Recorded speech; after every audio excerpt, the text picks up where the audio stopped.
Very happy to see you guys. Thank you very much for coming. Very happy to see some familiar faces as well and some new ones. So let me just, kick it off with some news and updates from the ecosystem and just generally our strategic vision for 2025, right? So probably all of you guys are willing to hear some alpha from TON Foundation, like what exactly we're expecting, right? What we're looking at. And so on and so forth. So the topic of my speech today, which I assure you is not going to be too long, is TON 2025, what are we building next? Yeah, and my name is Elena. I'm Director of Ecosystem Success at TON Foundation, for those of you who don't know me yet. So let's just start with a very brief overview of what we experienced last year, because a lot of people actually learned about TON for the first time only last year, right? There was a large wave of interest coming from the tap-to-earn trend, the coming of native USDT to TON, the rise of our DeFi landscape. So the number of DeFi protocols grew significantly, really, from 10 to more than 50. So as a result of all that, we had really a rising interest from the new teams that were coming to the ecosystem. So now we have more than 350 projects actively building on TON. I think even more, like we need to update this number at the end of the day. We launched a major incentive program, which was called the Open League, which also attracted more than 120 teams that were actively participating throughout 7 seasons that we launched last year. So that's all about the past, right? And thanks to 2024, a lot of people came to the ecosystem. But the question now is, what is next? And what are we betting on in 2025? So this is the question that we would need to answer together with you today. So at TON Foundation, we are definitely, doing a lot of research and talking to all of you guys, builders who are actually creating exciting and experimental stuff on TON. And this is exactly like the results of our research, of our, just analyzing of market sentiment in general. So 5 focus verticals that we really want to emphasize in 2025, which we believe would bring most value, right, and most adoption to our chain in 2025. Again, doesn't mean that you're not allowed to build anything beyond that. This is just general guidance, direction from us of what exactly we're expecting, what we're seeing in the market. And so these 5 verticals essentially are gaming, right, like simple instant games. We're going to talk more about each vertical a bit later. Telegram assets. This is really one of the most exciting things right now on TON, including Telegram gifts and stickers. How many of you guys hold Telegram gifts? Oh, wow. Everyone. Okay, this is so great. Off-chain or on-chain? I'm just wondering, like, who has gifts as NFTs on their TON wallets? Okay, okay, not everyone, but okay, so we're going to work on it. All right, so we have stickers, we have that old stuff like usernames and anonymous numbers, right? And so obviously the list is, I hope it's going to continue to expand, but Telegram economy, like Telegram assets, is also something very exciting that we want to focus on in the upcoming months. Simplified DeFi is obviously on the agenda. So making sure that the experience is very, very simple, very smooth, right? It's one-click saving apps, so people don't even need to know that they're using crypto and that they're investing into crypto. Payments is a no-brainer, right? Like starting from the wallet, cross-border payments, remittances, e-commerce, cashback, all those things. And then finally, AI as an additional layer, as something that can enhance user experience and simplify things even more. So now let's break it down and let's talk about each vertical just a bit more in depth. So starting with payments, that's, to be honest, my favorite one, though they're competing with Telegram assets, to be honest, but this is very useful stuff, right? So we know that these are one of the major use cases for crypto in general, especially given the recent rise of stable coins, right? So we definitely are making a large bet on payments on TON as well. Here I'm just bringing some examples of cool apps that are already being built on TON. So starting with on and off ramps, very simple example function, right? Aliniax bot, that's one of the largest exchanges in Vietnam. And yeah, they've recently built their mini app, so you can now do on-ramping and off-ramping very easily inside the simple interface, right? Connecting your TON wallet very smoothly. So we're expecting more of these apps to be coming to TON soon. Here, I think like a very important thing to bear in mind is to analyze the market you're working with very, very properly, right? And focus really on those geographies that urgently need such kind of services. The second use case is crypto debit and credit cards. And we even have a person who represents the project that I'm showcasing on the slide here in this room.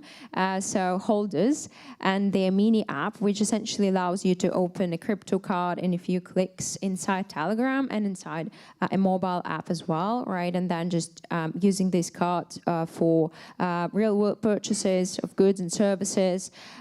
So creating this really like single unified experience also with cashback and all the ads on that I hope are going to be coming to the app soon. But we're going to ask the representative of this project about it a bit later. The third use case that I wanted to show you guys today is e-commerce and cashback, right? I mean, judging from the successful examples of the Asian market, we definitely want to bring these apps to Telegram and TON as well. And here on the screen, you can see the app called TON Cash. I mean, very simple. You can see different interesting offers and promotions, and you just click on any of those that interest you and can earn cash back in TON, in USDT, very seamlessly in a single interface. So that was the first vertical, payments. Let's go next to simple DeFi and RWA. Also a no-brainer, like no Web3 ecosystem can exist without DeFi, right? But what we are trying to do really differently is to simplify this experience to the end user as much as we can, right? So we're not talking about something very advanced and very complex, right? I mean, I love Fiverr, that's our yield tokenization protocol, right? But like the Pendle experience is obviously very, very hard for the end user, for retail. So what we're trying to do is to encourage our builders to make something very simple. Like, I think most of you heard of the launch of Athena, right? Now we have USD natively on TON. It came just around a month ago. And so what people can do now is to invest their USDE to essentially stake it inside the wallet in one single click, right? And earn up to 18% APY. This is an incentive campaign that we're doing together with Athena right now. So those kind of experiences, right? Where you just through one single click, invest your money. You don't even need to understand what's happening with that money, even though definitely you can surf through the Q&A section and obviously learn about all the details. But like the idea is to simplify it as much as we can. Then where does the yield come from? It can come from like real world assets, right? Like T-bills, like stocks, like Forex, etc. And here I'm bringing one of the examples that is not launched yet. It's just a showcase. The app is called Midas. I'm pretty sure you've heard of this protocol on Ethereum originally, right? So they tokenized T-bills a few years ago. Now they've recently tokenized liquid funds as well, which allows users to earn up to 20% annual yield. And just imagine bringing this experience to Telegram. Again, very simple, just as with Athena's example, you invest in one click, earn this yield, control your funds inside your favorite messenger. So these are the type of apps that we are expecting in the DeFi space. This is how it could work all together, because we know that payments and DeFi, they're very much interconnected, right? Because it's all about money, it's all about our digital funds. So imagine like creating a single platform, whether it's a catalog of apps or a single app, that would aggregate all those kind of experiences, all those kind of functions on a single platform. So if we talk about payments, we go back to on and off ramps, cashback, remittances, marketplaces, crypto cards, right? So a single experience where in one single app, you do everything you need. You send money to your parents or friends, you buy gifts, you invest. And here we come to DeFi and RWA. So the yield here could be coming from DeFi, which we're trying to simplify as much as we can, right, through staking, through lending. But again, we don't even need to know where it's coming from. And RWA, so the plan is to tokenize T-bills, commodities, real estate, bonds, like whatever comes to your mind, really. GameFi, I know that a lot of people in this room are actually continuing to build games, right? So we definitely never lose faith in games. Also judging from the successful experience of WeChat and other super apps, but WeChat in particular, right? So instant game, and Facebook as well. Like instant games is a no-brainer.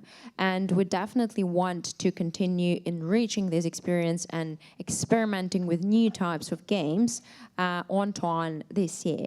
So as we already touched upon, last year was all about tap to earn and this very simple onboarding mechanics inside the games, right? So obviously this trend has faded away. I think it's clear to everyone, and it's absolutely fine. It was just one phase of our development, right? So now we need like fresh blood. We need something new, something more experimental, but definitely build on those fundamentals, those basics that the teams that were building Tap to Earn managed to figure out last year. Something, very simple, starting with tasks, with leaderboards, with competitive mechanics, referral programs, etc., etc. So these are the fundamentals that we never turn a blind eye to.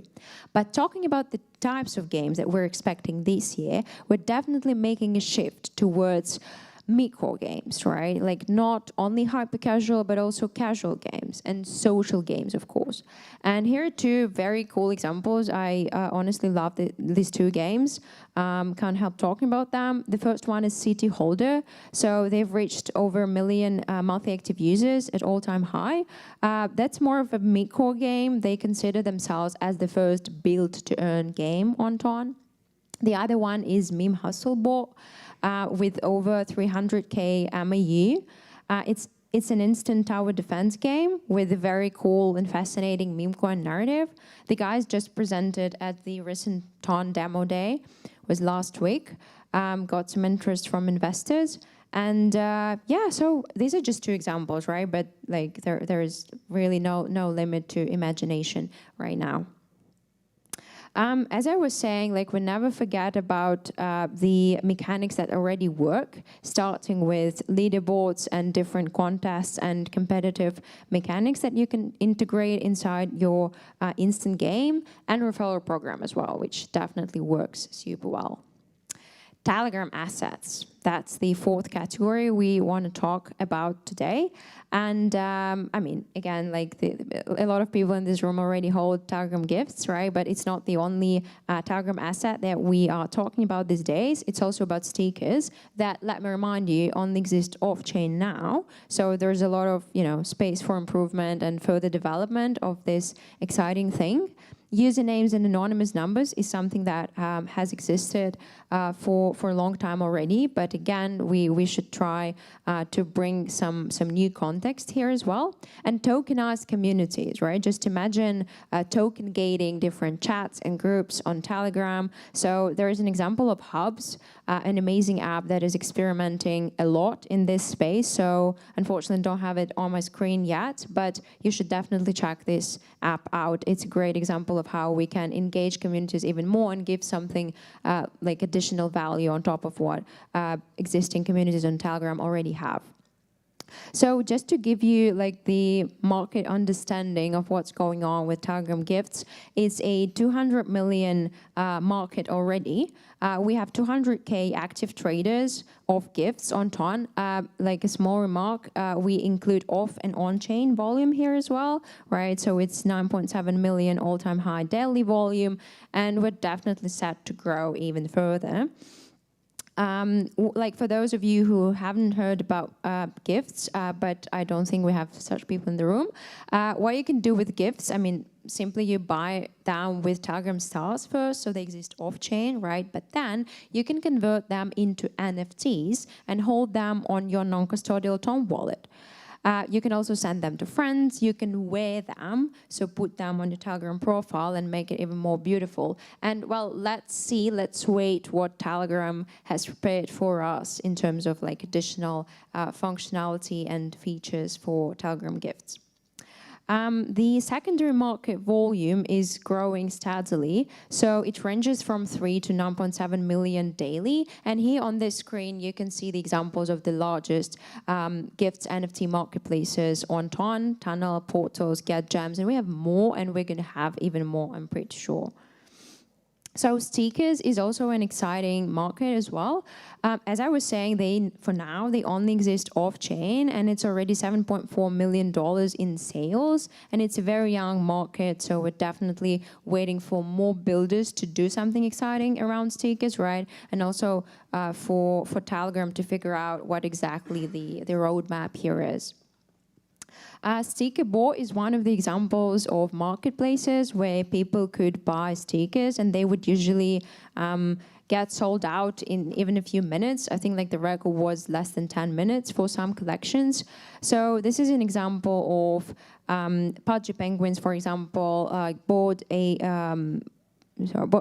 yacht club, also launched their NFT sticker collection on Telegram recently. So, and we're bringing more and more IPs to Telegram to do this exciting thing.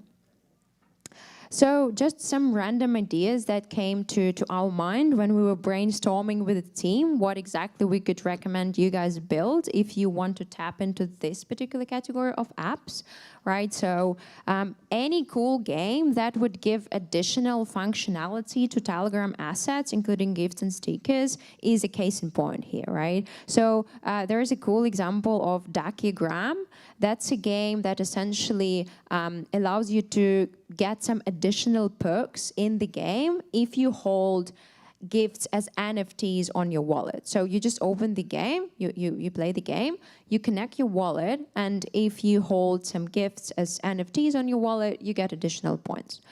Which is cool, but we should definitely go beyond that.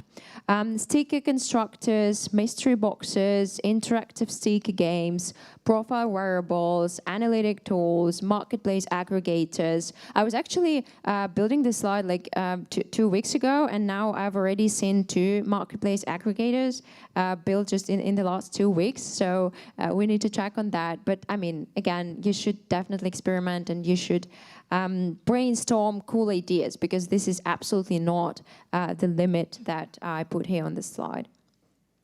Well, what about AI? Because I get a lot of questions of this type, also given that like EthCC was like really not mostly about AI, but there was so many projects around artificial intelligence these days. So we definitely make a huge bet on AI as well. And how we see it is more of a complementary, like a supplementary layer that would allow us to simplify, to enhance, and to enrich the user experience across those apps that I mentioned, games, DeFi, payments, right? So simplifying it, making it more engagement, helping people figure out why they need this app, how exactly to use it, with the ultimate goal of making people stay and really getting the value. Here's some kind of secret advice from me personally. That's what I've been seeing in the market recently as well, is this combination of narratives that some builders are trying to implement. The first game, the first app is the game, Dakigram, I already mentioned it, right? So the guys are trying to combine GameFi mechanics and Telegram assets. Again, if you hold gifts on-chain, you connect your wallet, you get additional benefits in the game.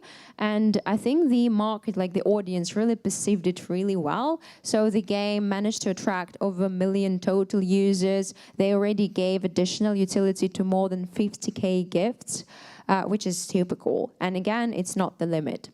Another app is Dungeons of Kitsu. That's a game that won one of our boot camps in Thailand last year. So they are combining GameFi and DeFi narratives. They managed to reach 100K MAU, which is kind of a normal number given that they are trying to make people stake their crypto inside the game. So this is also, you know, just some food for thought for you in terms of implementing simple DeFi mechanics inside the game or whatever you guys are building. And then the third case is Upscale. I absolutely love this app. These guys also presented at our recent demo day just last week and got enormous interest from VCs. So what the guys actually built is a simple prop trading app where you don't even need to hold crypto to trade crypto, right? So you just come to the app, you buy a package, like a deposit, for Telegram stars, so essentially for fiat, right? And then you can start trading crypto. If you show that you trade well, you're allowed to increase your deposit and trade for larger sums, right? But it's like super simple. In one click, you buy a deposit and you start trading, you get onboarded very smoothly. The guys are planning to integrate AI as well, like an AI bot that would explain people how exactly to use the app. And the guys are essentially leveraging their referral program. So almost 100% of users have recently joined the app through referrals. So that's also very good mechanics to utilize. Now, I think it's also a very important question that usually asked, like, how does TON Foundation support projects, right? So this is something that I'm pretty sure everyone in this room is interested in. We've upgraded our approach to ecosystem support recently. So we are trying to make it more transparent, more advanced, more like tailored to each stage or to each type of app that we're dealing with. And obviously the goal is to support as many projects as we can, right? Even though you understand how hard it may be, given that we have around, I think, pretty more than 350 teams actively building on TON right now, but we're really doing our best. So here, this pyramid is actually supposed to show you guys that depending on the stage you're currently at, you can get different types of support, right? So if you're only starting out, you're at the launch stage at the bottom, you can, for example, get access to TON Nest, which is our major educational and networking program. You can get technical and product support. You can join TON Builders calls. This is also a new thing that we launched just last month. They are dedicated to a particular vertical every time. They usually start with a presentation from our vertical lead, whether it's payments or GameFi or DeFi. So the guys just present the news from the foundation, and then you're open to ask any questions you want. So it's supposed to be very like engaging format where you can really ask anything and get any type of support you need, particularly from the lead within the vertical you're building. And TON Hubs, that's our original units across the world. So we have 5 hubs. Actually, I'm going to talk about it a bit later, but this particular event is organized by one of the hubs, by our TON Europe hub. So you should definitely join the team here in Europe. If you're at the growth stage, which essentially means that you already have an MVP and some early traction, then you can get access to more types of support, including marketing. I bet everyone wants to get a post on TON official social media, right? That's the dream of every builder on TON. So we can help with that, definitely. We can help you get listed or featured on Telegram App Center, which is the major app catalog on TON. Pretty sure most of you know it already. We can help you get connected with KOLs, get additional perks from our partners, including even grants and credits, free consultations from our lawyers in the ecosystem, etc., etc. And then finally, if you are already scaling, which means that you're preparing for TGE or for fundraise, you can also get support on that side. So we have a separate private, like closed channel for VCs where we feature projects that are raising right now on TON. We can help you with token listing, meaning like with negotiations, with like getting in touch with exchanges if you are eligible according to our criteria. And essentially, we can help you with the issues that you're facing potentially with KYB or KYC on Fragment or with Telegram verification. Again, each program has its own criteria of eligibility, right? So if you comply with them, we're very happy to help. And then one more thing that I definitely should mention here is that we essentially, I mean, all projects are different, right? You guys are all building different things across different verticals. You have different background and experience as well. And we definitely try to assess each project according to a series of different criteria that we set, right? So with the aim of identifying the so-called champions of the ecosystem, those teams, and that's definitely a relatively limited number of teams, that are going to be really driving the growth of the ecosystem in 2025. So those teams, like once we identify them according to a set of criteria, who does that? Our vertical leads, the payments, DeFi, gaming, Telegram assets. We have special people like experts for each vertical. So once they identify projects as champions, so potential champions, those teams can get also access to some exclusive types of support, right? Including grants, so financial assistance, direct mentorship from those vertical leads, and top-level marketing, which goes beyond all those posts and AMA sessions that we're doing for most projects, right? So this is just to give you the perspective that the aim is definitely to become one of those champion teams and get the most of our attention. All the programs that I've just mentioned are available already on Ton Builders portal. This is the new platform that we launched just 1 month ago. And so you can register your project, and then depending on the particular need that you have at this particular moment, so let's say you've launched a new feature and you want to get marketing support, you would apply for marketing support on that platform. If you're preparing for TGE, you would apply for a different program, right? So this isn't like kind of an ongoing thing, an ongoing system. So the idea here is to make you register and then request any type of assistance that you guys need.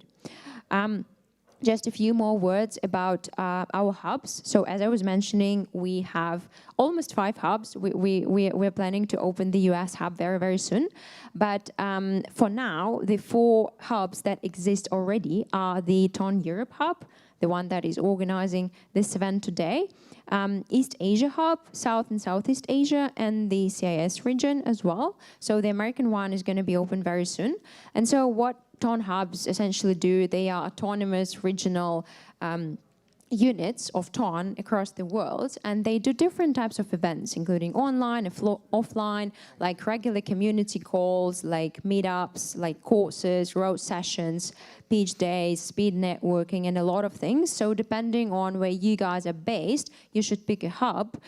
You can actually travel across hubs as well. Like let's say if you're in Thailand next month, you can definitely join some events by our South and Southeast Asia hub, and so on and so forth. So hubs are really like your entry point to the ecosystem if you're not part of it yet. And Ton Nest, I can't really help talking about it because this is our flagship educational program. So if you're only starting out and you don't really know where to begin from, that's exactly the program for you. So it's aimed at pre-MVP, MVP, and early traction projects. And you can definitely continue to be part of Ton Nest because the guys are doing a lot of interesting workshops and sessions and lectures and mentorship sessions as well. So you can continue attending them even if you are already an established project on Ton. So the application flow is very simple. You just go to Ton Builders portal that I was just showing to you guys. You apply. There are no eligibility criteria, to be honest. You just need to make an intro in the chat to know other builders, and you can start participating straight away. And then graduate, earn a graduation as BT, and which will give you additional perks in the ecosystem further on. So if you want to apply for marketing support, for listing in Telegram App Center, etc., you can get like fast track listing, accelerated support if you have this as BT on your wallet. So here is the link to, QR code to register on Ton Builders portal and then request any type of support that you guys want at this particular moment. So let's see whether I wanted to say something else. No, I didn't. Guys, thank you very much for your attention, and I'm happy to take questions if we have time. Probably some 5 minutes for questions, or we can actually take them during the networking time after all the speeches. Thank you so much. I'm very happy to see you. Let's give Alina a lovely round of applause there. We good? We good with the mic? There we go. I'll explain. You got a question there? There's a man. My autograph, or do you want to ask Alina a question? Yeah, I have a question. Go for it, mate. Hello, we are building on Ton and we are building DEX, and I just have one question. Is it possible to compete with the Stone and the Dust? And will Ton Foundation help us as a self-funded DEX to get marketing support, KOL support, and some listings on Ton Foundation? Thank you. Thank you very much for your question. That's a very good question indeed, right?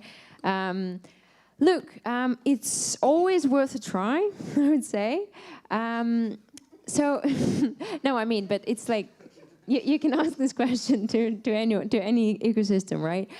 It really depends on your unique value proposition, and just generally in crypto and Web3, we know examples where there was this, like attack on the existing major players in particular niches, in particular verticals. It really depends on what kind of DEX you're building, right? So if you had asked me that question 1 year ago, I would say, guys, but if you're building a CLMM or stable swaps, that definitely makes sense because we don't have such DEXs on TON yet. Now we have, so that even makes it even more complicated because we have Tonco, we have Titan, we have Torch Finance as a stable swap, right? But again, it really depends on your strategy, on like whether you already have some potential LPs, investors, etc. Like. And let's go to back to basics. Like, what problem are you trying to solve, right? So if you decided to build a DEX, it must mean that you are trying to improve something, right? To close a need in the market in a new way. Is it correct? We're having a plan to make gasless swaps and also V3.3. So I think it could be interesting for TON at all. So I would like to share some info with you after your speech. Thank you so much. Sure. Yeah, let's talk. Thank you very much. I mean, thank you. Yeah, I was gonna say no. No, I mean, just one last point. Like, exactly. So you identify the need in the market, right? So you believe that it's going to work. So of course, it's again worth a try. But let's definitely take it up from there. Okay. Brilliant. Give Elena a round of applause again. Thank you very much, guys. If you wanted to harass her outside, obviously we're going to have lots of time. And I tell you what, when I'm across the road, everyone was wanting to speak to you. So this is a really good place to actually get to see her. Thanks very much for the question. Keep in touch, okay? Keep doing it. Okay, look.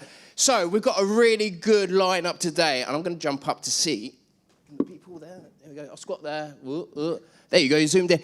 If you're at home, okay, watch that back, okay? Because there's so much information there. I've watched this like 4 or 5 times. Am I in focus? Yes. 4 or 5 times, and I'm still learning a lot of stuff. There's a huge amount of stuff. So even though you're not in the room, you can get a huge amount of value in there. I'll smile for the cameraman. There we go. So I think I've spotted a couple of people here I want to speak to, okay? Just before I bring you. You're from Pools, aren't you? Yes. Do you want to ask your question or just explain what Pools is? Yeah, so I'm the CFO at Pools Games, and we're a social casino game on the top grossing app on Telegram for social casinos. And you're doing quite well, aren't you? Sorry? You're doing very well. We're doing very well. We're having we're almost at 1 million users. So yeah, and we've been around for a little bit more than a year now. That's brilliant. That is really. I actually do play you a lot, actually, and it's getting quite hot in here, okay, because this man's going to come up very soon, Peter from Stonks, okay. I have actually noticed, and I'm not going to interview you yet. No, yeah. You've been getting further and further away from the stage, okay. So this guy there in the white, if you see him head for the exit, please block him for doing it, okay. He has to talk, okay, because he's got a lot of stuff that is going there. Thank you very much for my Dex friend. Honestly, very excited for this stuff going forward. Right, so it leads me to say there is one guy in the room that looks even more quirkier than I am, okay? Because you've got to have curly hair to work at TON, okay? So I'm so glad you've really gone for it to really do. I met Julian at many conferences. He's organised some amazing conferences. I'm so glad I met you. You are now here. I feel it's a big coup actually getting in here. Oh. Even my French, lack of French, realises this is no good. So, Julien, do you want me to continue talking for a little bit, or do you want to go away? Let's go to the other presentation, right? Yeah, you want me to present? Okay, look, so Julien, you're going to explain what the whole purpose of today is going to be. It's not just for today. We've got like a huge amount of thing. You're going to do this a lot better than I am because, you know, like... You're a showman. I'm a showman, but you're the one with the details. Okay, so I'm going to let you do that. And then, yeah, give Julian a huge round of applause for coming on. So, hello, ladies and gentlemen. Bonjour à toutes et à tous. I am Julian Paredes. So, I am the TON Europe Hub Lead. So, basically, if you are in Europe and you want to build, you are a developer, you have a school, or you are also a builder, I will be your point of contact with all my team. So, basically, today, the aim of this event is to help you to start with an idea and then to be onboarded into the Ton journey, into your Ton journey. And we start today with a phase 1. And so that will lead you to a 2-week hackathon. So I will try to explain to you, how it is. But first of all, I would like also to thank all our partners. That thanks to them, we have made that happen. So first of all, the team from Simplified, they have been also great support from us. Sticker pack, holders, dogs, our friend Droppy that are already here. Also, Eva Protocol, Stonkbot that is also here. Elisa OS and also Open Builder. And so thanks to them, we made it happen. And also thanks to the whole Ton team for their support also. So it was great. So as you can see here, we are not joking. So you can win up to $8,000. So you can buy some food, right? Or pay for your rent or get raked in crypto. But let's go to the point and for me to present you the program of today. So first of all, we like to start with some degen stuff because I guess in crypto that's also about culture and meme coins, tradings, and all about that. So Peter will be our guest also on that point. Then we'll drop directly onto GameFi and gaming with Elodie, head of product at Droppy, and she will also share her secret sauce, how they have been so successful and all their virality. So super interesting. Then, as Alena mentioned, we are also hyper-focused on payments because Telegram is a super app, and the super app concept in Europe, it's kind of new compared to Asia with WeChat and other stuff. So Eugene from Holders will explain also to you how they have done that and how they have been successful. Then crypto cannot be crypto without DeFi, and so here we'll talk also about Simplified DeFi with Alexander from Eva Protocol, which is also one of the leading protocol on Ton. And we'll end with a crazy guy and a big brain, Igor, and we'll talk about AI. And basically, he's the core dev of Elisa OS, and I think you know that. And he's also the founder of Society. So basically, today, as I was mentioning, we'll start with the phase 1. So you don't have to be a developer. You can be just a creative guy or from creative people. And so here, this is your chance, to get inspired by every people that are here, and then to build an idea. At the end of the day, you will be able to submit that on Akindo. I will share the QR code with you.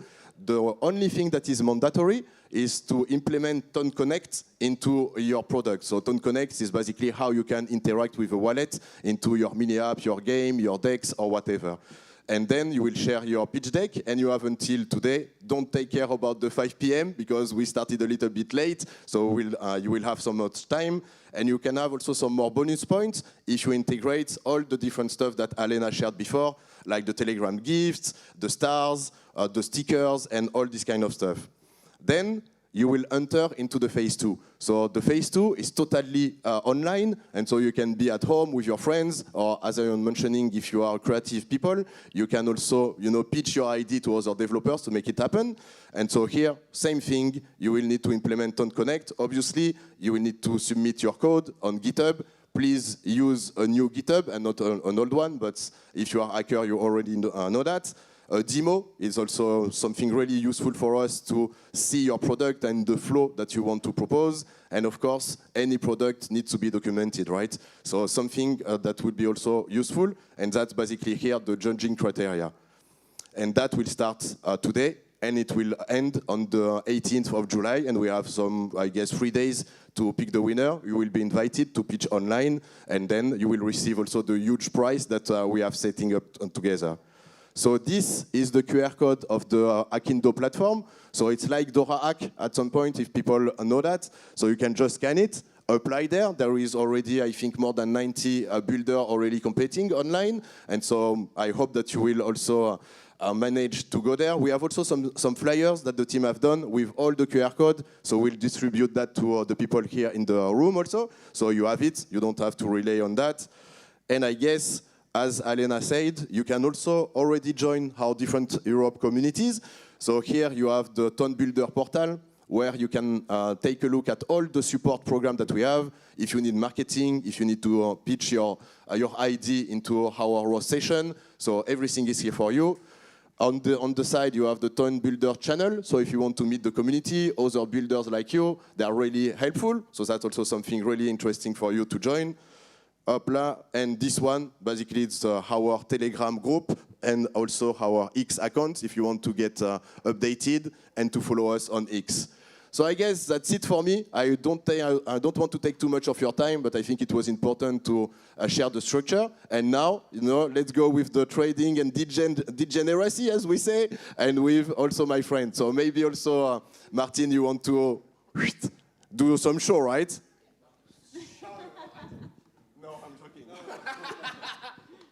Yeah, look, thank you so much for that. Obviously, Julian is around the whole day. That's your whole purpose, because you are TON. Did you say you're a TON France lead or TON Europe lead?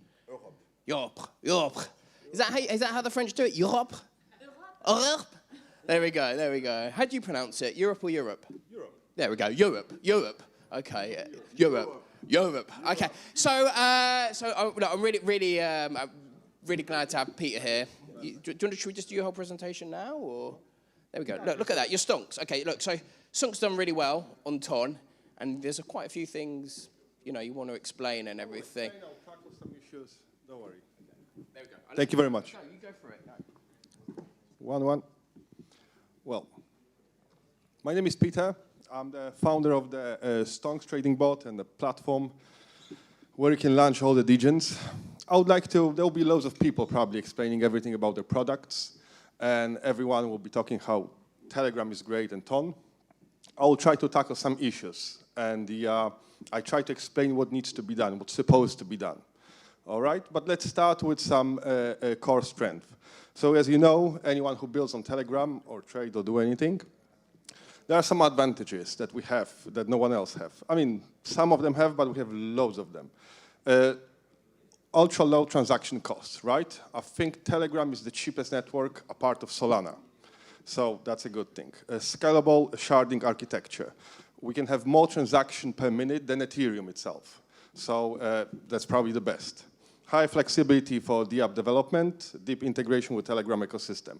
So what that means is everybody knows and sees Telegram that it's connected with TON. There's thousands, probably millions of projects on Telegram, the apps, gaming, that are not launched on TON, but still people see it as a connection with the TON and Telegram. Let's go further. I want you to remember that. So the average DEX's volume in the last year was $5 million, 500,000 per day, which is, as you know, extremely low. Like there's nothing happening. I just want you to remember that, because I will explain few other things later. Now, why is there's no TON season? Why the TON hasn't exploded yet? So the problems are low token trading volume. So nobody's trading. There's not many traders. Excessive meme coin FUD and insider favoritism. So as you can see, Alenka was speaking here before me. Telegram focusing on the other stuff. Like somehow every single chain think that the trenches and the degenerates are beneath them. So they don't talk about it, they're not supported, blah, blah. They actually do in a smart way.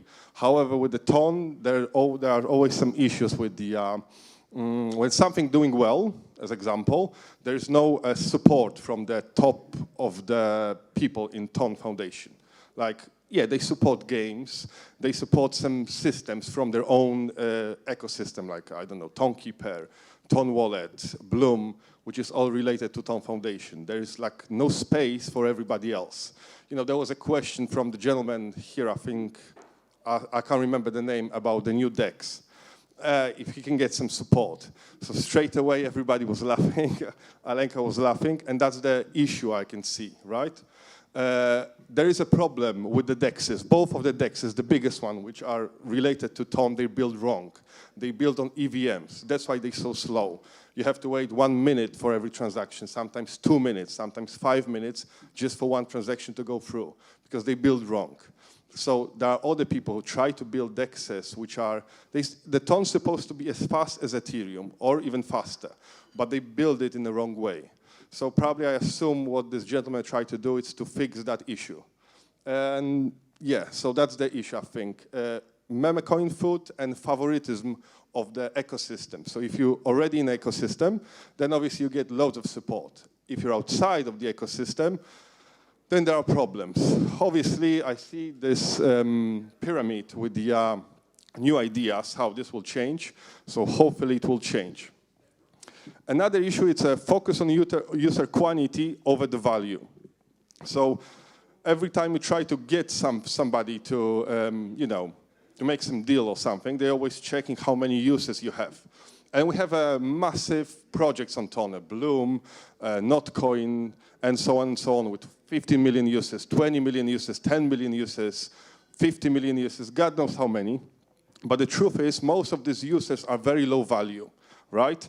You have many users, but they don't bring anything to the table. They're just waiting for the airdrop, or they're playing your game just to get the airdrop, or they're doing some task as a year ago just to get the airdrop, but then nothing happening out of that. So there are massive issues. We focus on Asia and Africa, but these users are here right now, and then tomorrow they'll be somewhere else. So I think that's the issues. Now, let's go for the solutions, I'll say. Solution for Ton season.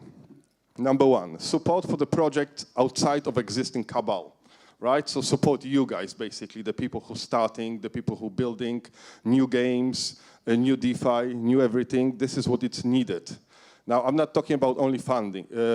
I'm talking also about the support as an advertisement, right? Like the main channels of a Telegram, Ton channel, Twitter main channel, they have their own, let's call them influencers, right? Like Victor or any others. They're supposed to focus on new stuff, not keep going with same thing. Provide silent support for trenches. I will show the screenshot examples later on. But what that means is, obviously, if Ton start posting about any bullshit meme coins, it's not going to work. Everybody will be like, oh, it's ridiculous. But I show you how the other chains doing that quietly and how they actually support trenches very quickly. I'll show you later on, explain more, because I want to talk more about that. Then the third, focus on Europe and US markets. So as we heard from Alenka, there will be a new US hub, which is amazing. Now we have a Ton hub lead, Julian, who's doing a great job. I hope that's a good idea. This is the way where we're supposed to go. Focusing as previously on Africa, creating massive amounts of influencers there. I know few of them. Same in Asia, it gives nothing. The reason for that is that whatever happens, whatever you believe, whatever happens in the US and Europe, it's the main thing. Then all the rest of the world follows. That's how it was. And in a foreseeable future, it's not going to change.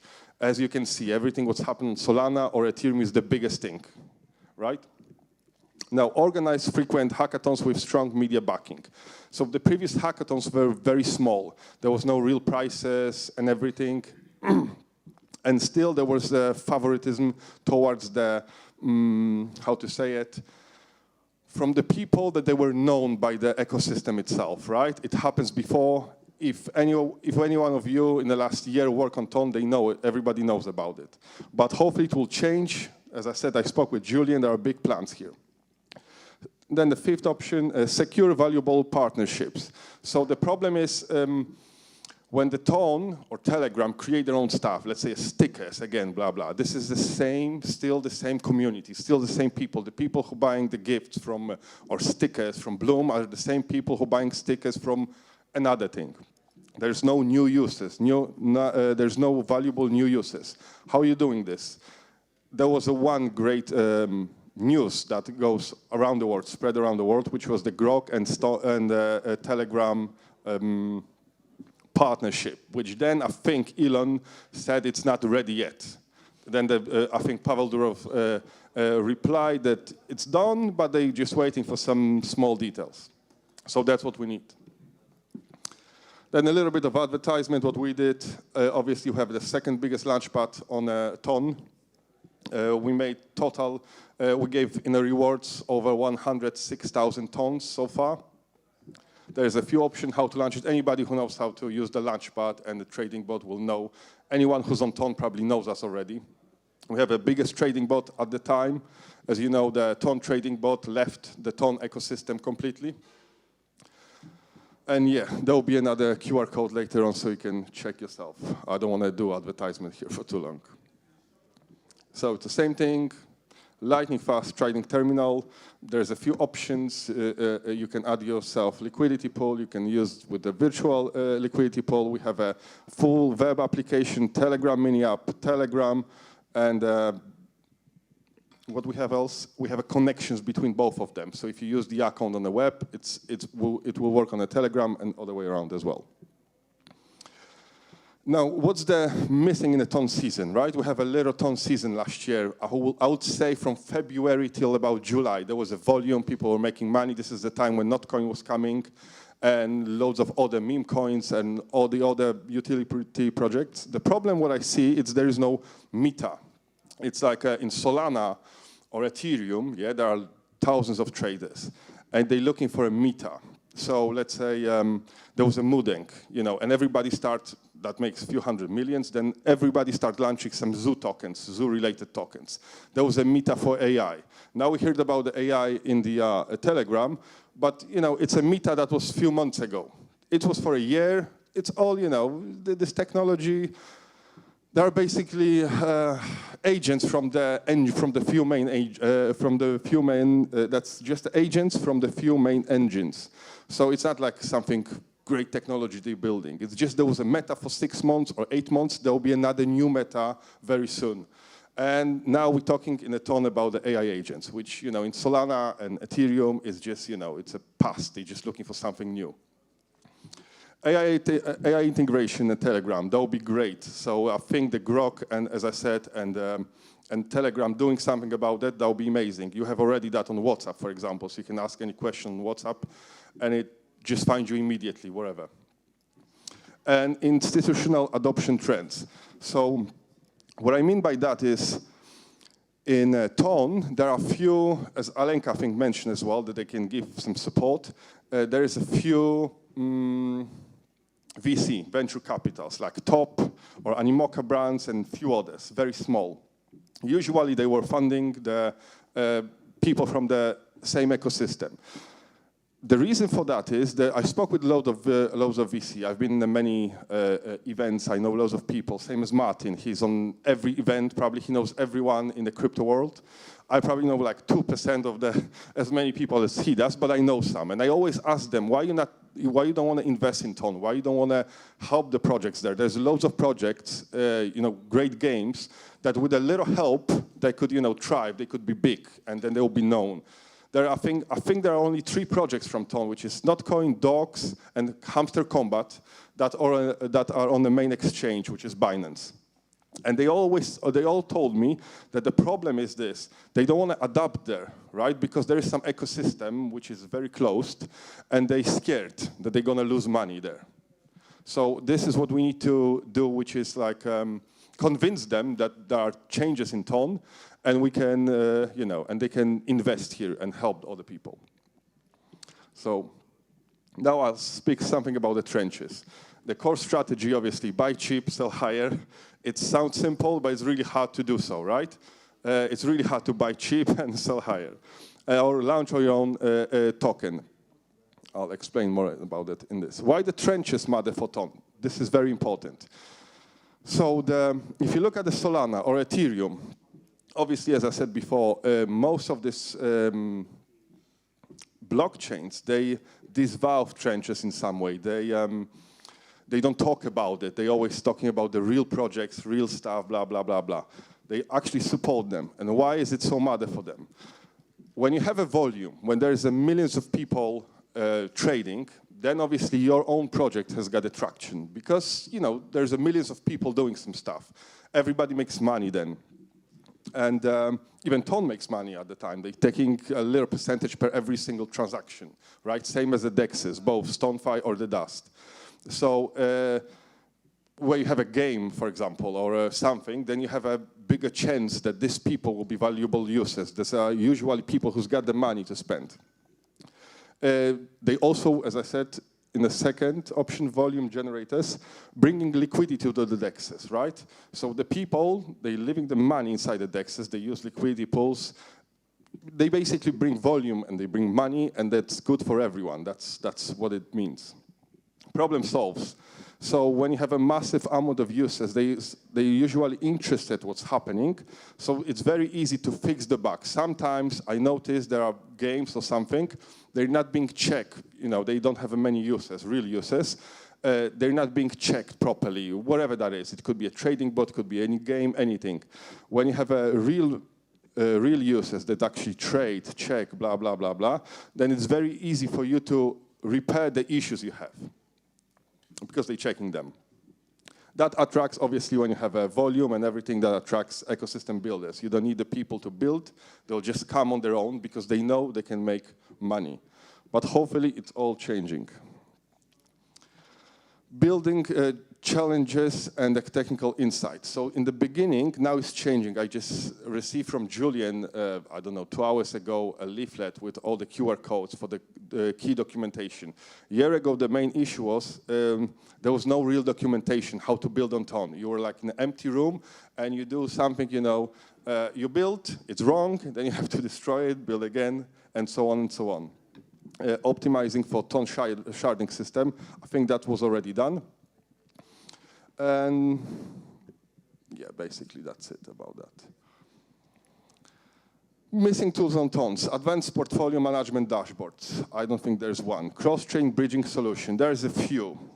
There's a few of them, not very big. I think the most famous one is Teleswap. Institutional grade trading tools. I think Alenka was talking about one just before. DeFi LTO optimization platform. I think Alenka was talking about one just 20 minutes ago. Oversaturated areas to avoid. There's already few meme launches, simple swap interface, there's too many of them, generic NFT marketplace, oh my gosh, every second project on Ton is NFT marketplace.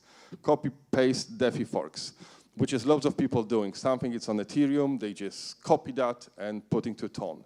I think we don't need that. We already have it somewhere else. I think people are creative enough on Ton to build new stuff. And this is where I want to come back to the trenches. I told you that the other chains, the owners, they actually support the trenches. They want the volume. They want the traders. But how they do it? They're not obviously saying, please buy this, or please buy that, or please support this, please support that. They're doing this in a funny way, right? So for example, you have a CZ, a broccoli story. You know, he said he's got a dog, right? Then I don't know, a few 100,000 users was waiting because he said in 24 hours he will give the name of that dog, right? He obviously, I don't know if it's called actually broccoli, he said it was, but then it's just pushed the BNB, I think it went from $500 to $670 in one day because so many people were buying BNB, right? Which will be good for Ton if the Ton is not for $250. I hope it will be for $10 someday. So this is how he do it. He just, you know, he knows what he's doing with this, giving the name of that dog, that the people will launch the token and so many people will be buying and trading it. And that's how he done it. Justin Sun, this guy is a bit crazy, as we all know. He bought a banana for like $5 or $7 million. Banana on the wall, and he eats that, right? But he knew that would be loud about it. Everybody will talk about it. Everybody knew it's a bullshit. No one really cares about that banana, but that brings a volume to the chain. And Tolly, who's I think he's a co-founder of a Solana chain, he's asking, you know, thoughts on the chill house that suggest what to do to all the people. Then probably 2 minutes later, we have 200 tokens with that name, right? And this is what we need. The problem is, I see the Pavel Durov, for example, is very focused on Telegram itself, not on the Ton blockchain, right? And the issue is, for example, I think there's a new president now, a new CEO. So hopefully everything will change now. But before, I can't remember when the Pavel Durov tweeted something about the Ton itself. I just can't remember. How to find the trenches, obviously estimated 50,000 users concentrated in Telegram trading groups. So there's loads of private groups and normal groups where you can find the people. These are the same people who are using your games, the same people who are checking what's happening on Ton. And yeah, you just have to find them there. There's plenty of groups, plenty of influencers got their own groups. How to find them, I just explained. Attraction strategy, provide genuine utility over hype. So there are two options. It's either hype, create a big hype, or the other option is provide genuine utility. So do something that nobody has got it. I think Alenka was talking about it 20 minutes ago, to create some stuff which is new. So that brings new people and it's needed. So if there's some utility that we need. Offer transparent, fair launch mechanism. So loads of games, loads of any projects, there is a very simple, how to say it, strategy. You have loads of people, right, that waiting for the airdrop. Then you get somebody from the venture capitals to give you the money for something. Then you have a TGE, you do the airdrop, you started from some market cap, right?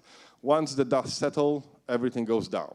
If you start with the fair launches, obviously you'll have some issues, some snipers, some other people, but then you grow with your own community. I think, if I'm right, on Solana there is 28 out of the 300, or out of the 100 fair launches with the utility projects, and they're in the top 20 biggest market cap coins. So actually, people can hold and people can, grow with you, the whole community, if it's something good. Building community before building product. Yeah, that's what we need to do. If you have some communities, you have some people, you have some friends, then you're building a product and you grow all together. Focus on user experience and speed. Yeah, that's coming to the DEXs I already talked about. If you'd like to scan, you can just see the launch pass and the trading bot and everything we can offer. Thank you very much.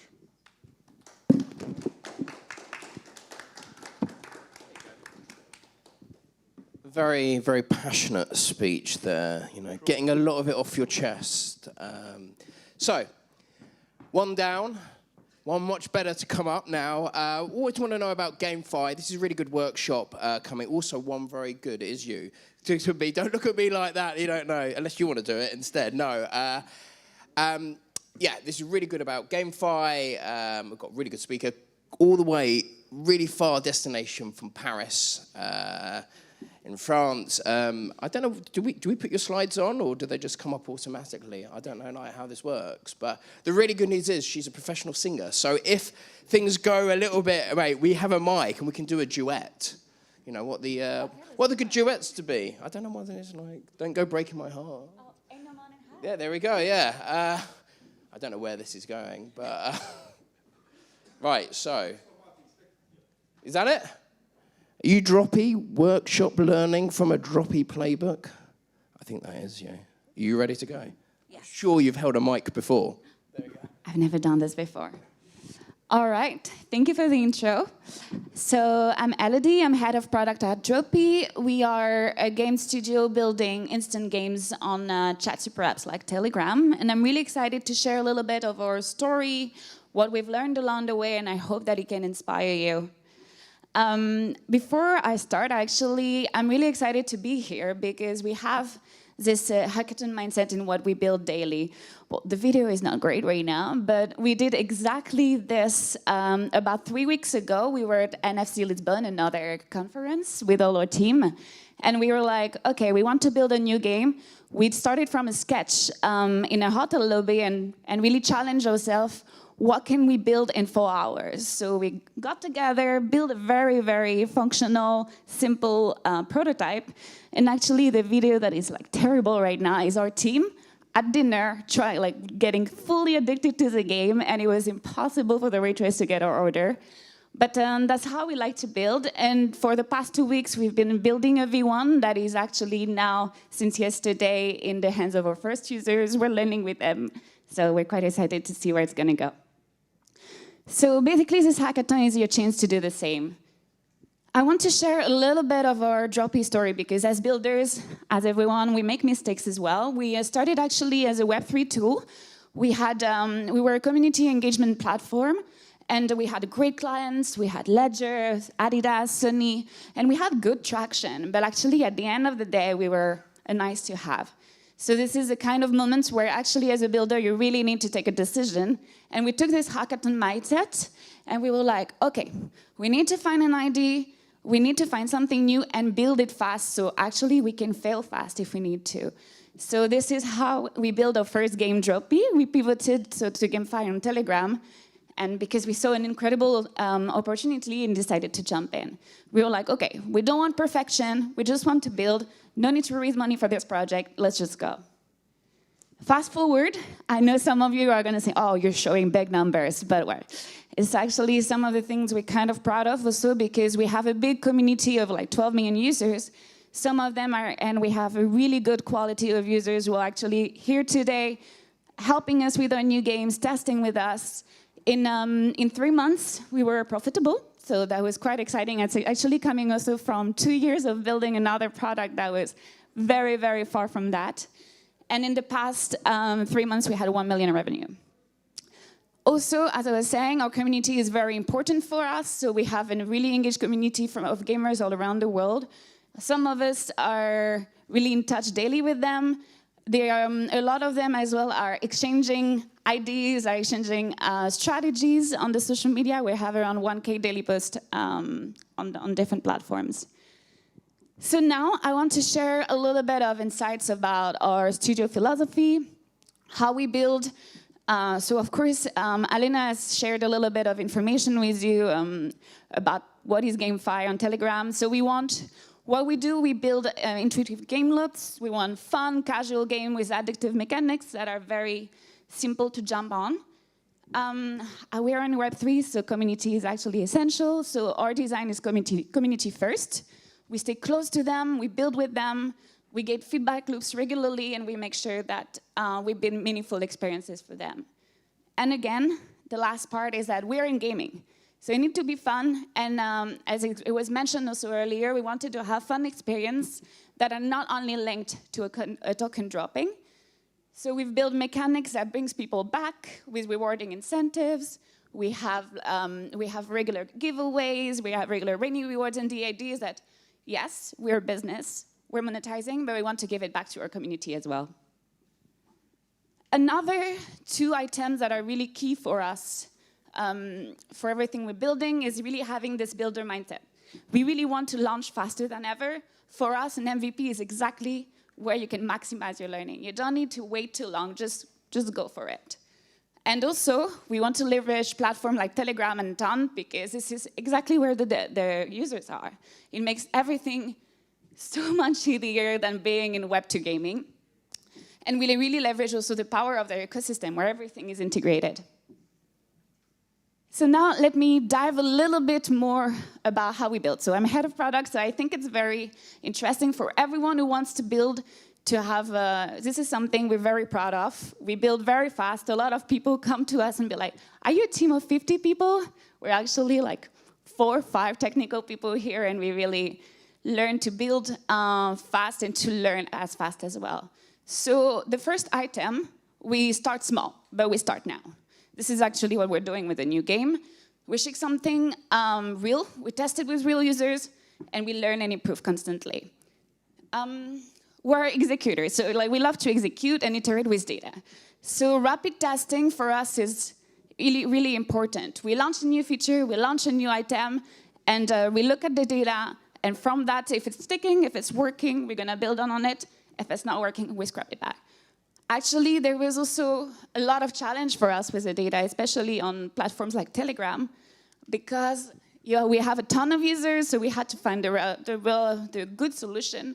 So we used platforms like ClickHouse, we use Metabase, we use a lot of different stuff that's key with us. The third item, I'm a product person. This is basically always keeping your user in mind. You really have to build something for them, not only for your gut feeling. So we really build for and with them. We're trying really to delight even a small group of users to make sure they become our champions. Actually, a few of them even become moderators in our community.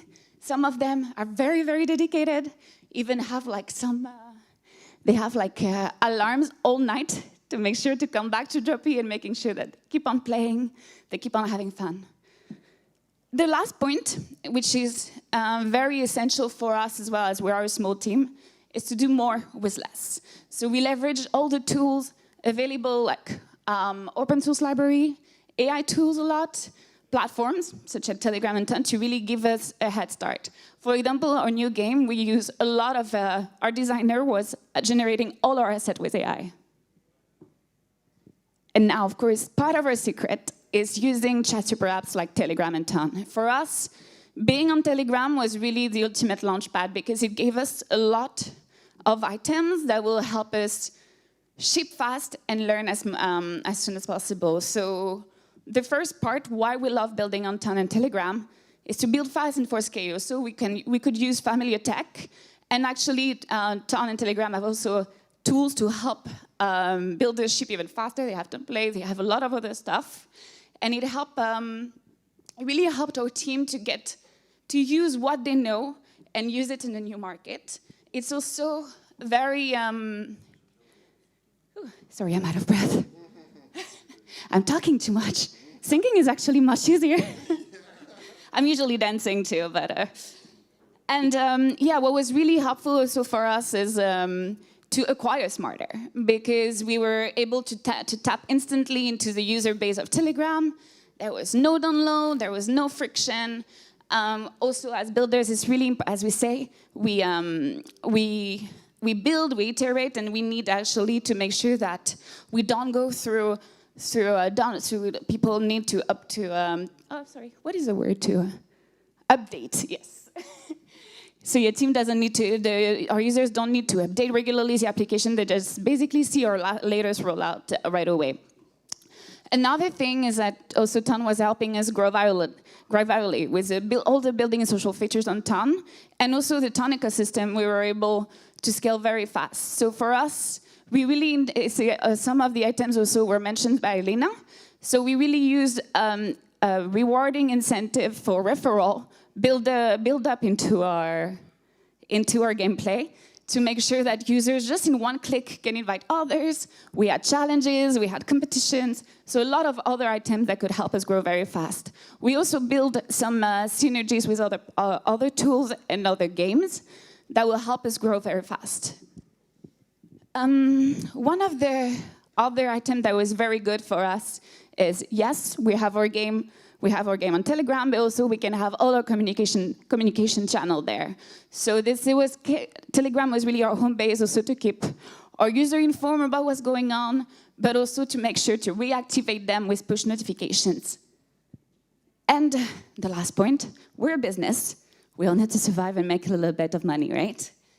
So honestly, it was really helpful for us as well to have both integration with like Telegram stars and Ton to bring all different kind of users in Web 2, in Web 3, and have seamless payment within our gameplay. It was also the fact that there's the gas fee is so little, it's very fast. It allowed us to really test the monetization regularly.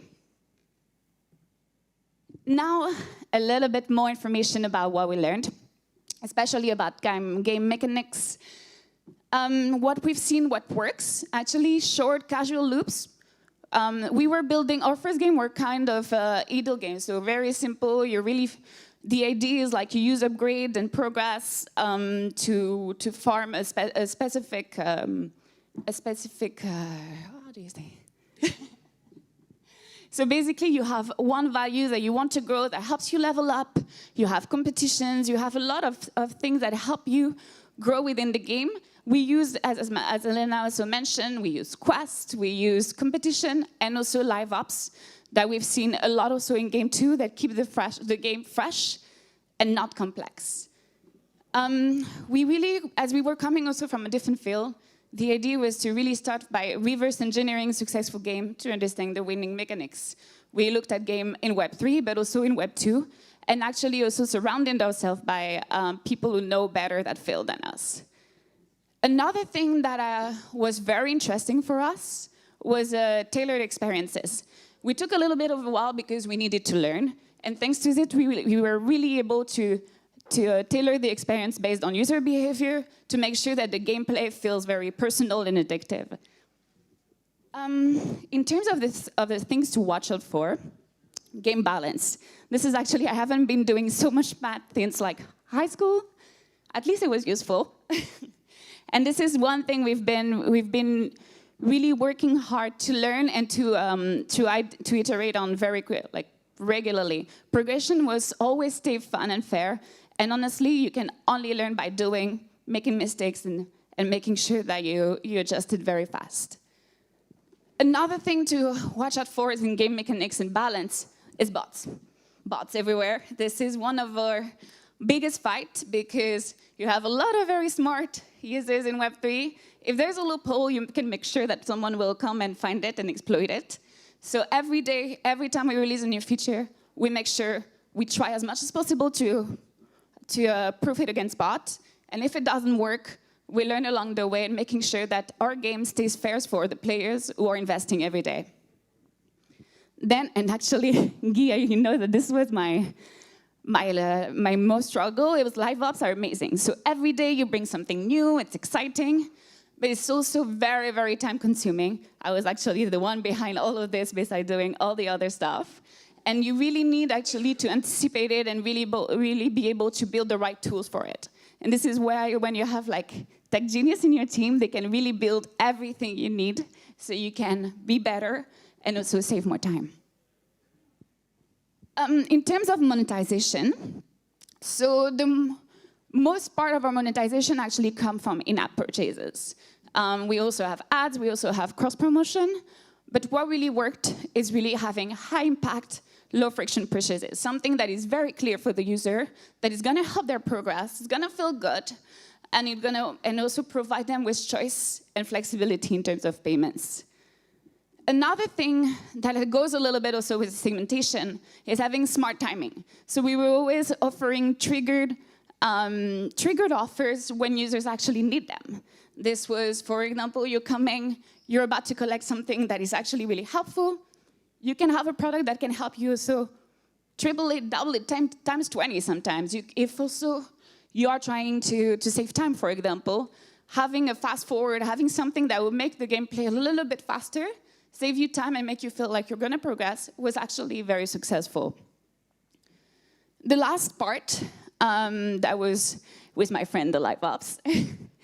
But the Live Ops plus FOMO was very interesting because we really introduced a monetization that feels like gameplay. We had a little bit of the traditional approach for a while, like proposing like limited time offers, etc. But as we were integrating it in competitions, and in really fun little games that might require a bit of monetization, but that was actually always satisfying and bringing the users forward. It was very helpful. So basically, whatever was driving... I'm going to have to stick like this? I turn it off. Was I trying to stop my own speech?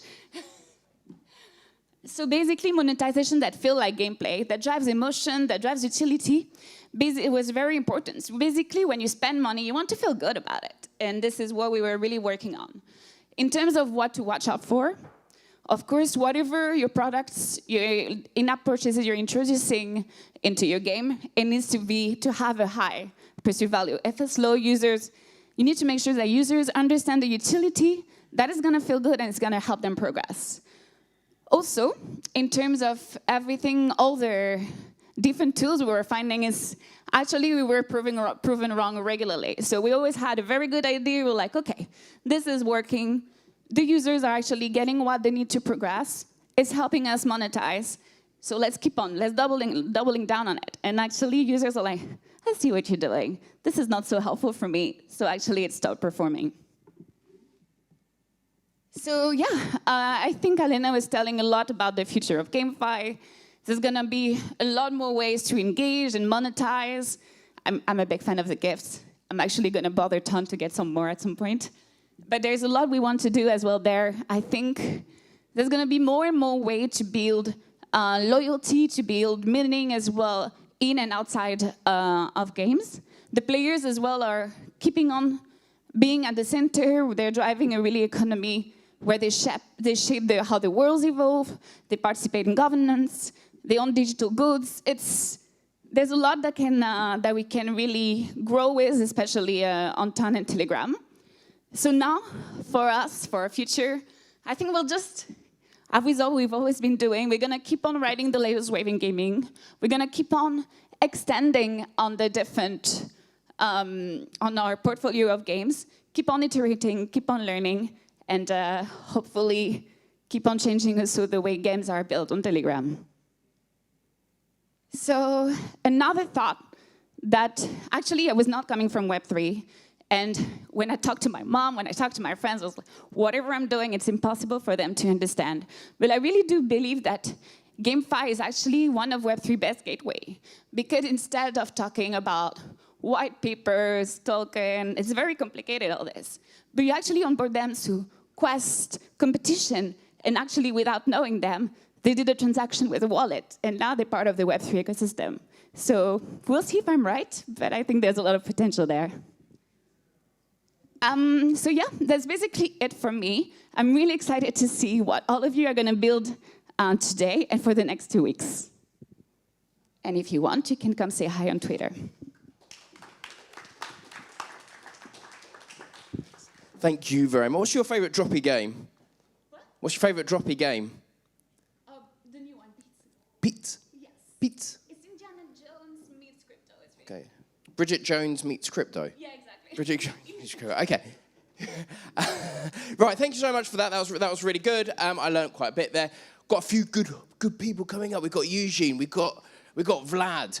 But before we go, we mentioned Telegram gifts. Okay. Who's on Telegram at the moment? Who's actually literally on Telegram this second? Yeah. You just closed it. Anyone else on Telegram? You young man there? Yeah, with a nice sleeve tattoo there. Now, I'm going to give out a Telegram gift. Okay, some of them plush Pepe. How much is a plush Pepe? No one know what a plush Pepe is? They're like 15 grand now. They started off at $20. But what I'm going to do is give one out.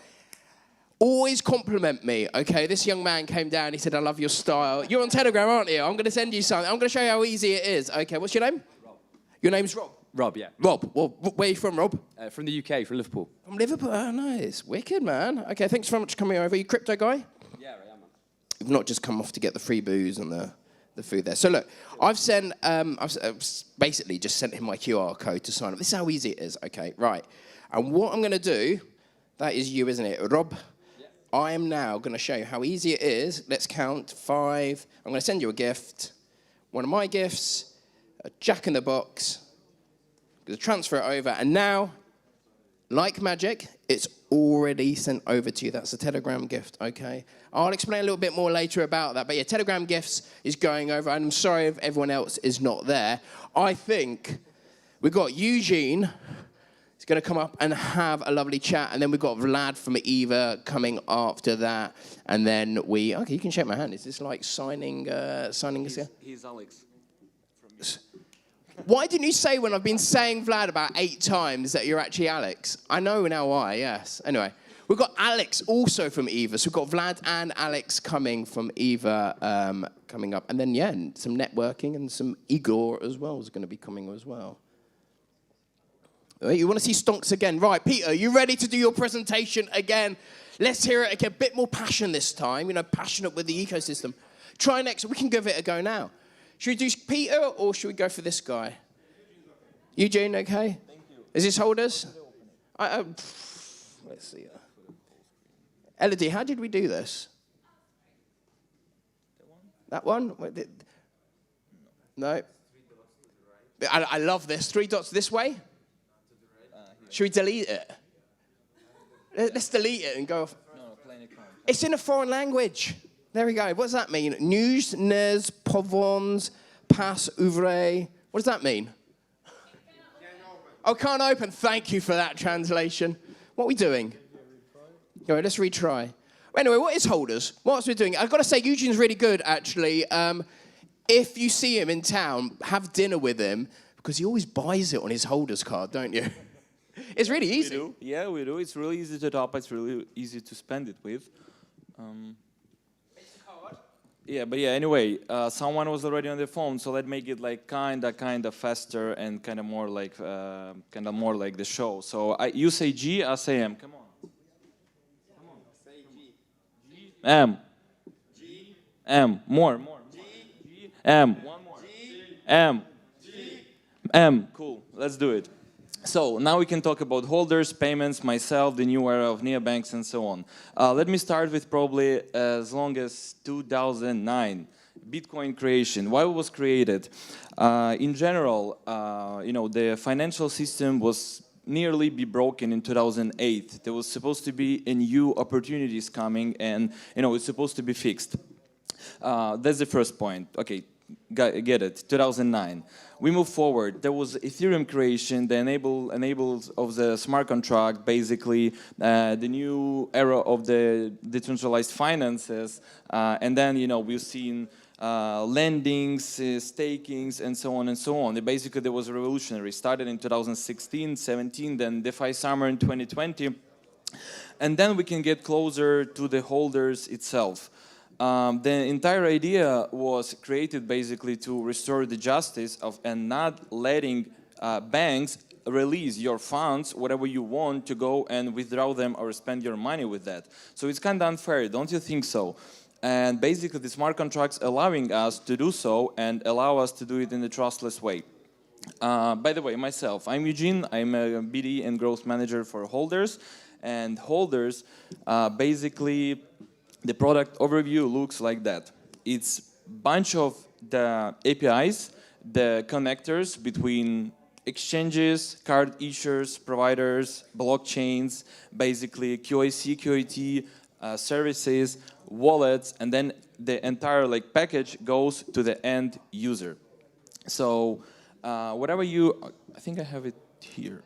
Yeah, and whatever you want to create such a product, you basically need to have three main pillars, right? The roles and responsibilities. Because once again, it's not about anonymity and basically it's all about the compliance at this time, because it's basically regular finances. You took how powerful the blockchain is, you basically integrated with the payment with the payment providers, and you basically provide your own solution. And as a crypto, we call it crypto rails, basically payment rails on top of the crypto. So three main pillars, wherever you want to integrate such a solution. They're supposed to be basically the partner who is integrating our solution with this coming, I will talk about the virtual asset service provider or cryptocurrency asset service provider, which is basically Mika is coming now. So that's basically the one thing. So the product, the potential partner is coming, and basically they're integrating according to their needs, the region. When we have a separate entity that processing the QIC and the AML compliance and so on. And another thing is basically the smart contracts and the APIs itself that allows you to work with a partner that processing the AML and QIC, which is the first main thing. And then the third main thing is basically the financial institutions that's still helping us to be able to do so, because you cannot be in the inner cycle that is closed ecosystem. We definitely should rely on the already existing payments systems such as MasterCard and Visa. And by the way, they're doing their best to be able to provide the best solution for us, in terms of stable coins, etc., etc. So they already on it, and they're working hard as well to basically to be able to help with that. Let me talk about the customer onboarding as well as for the end user.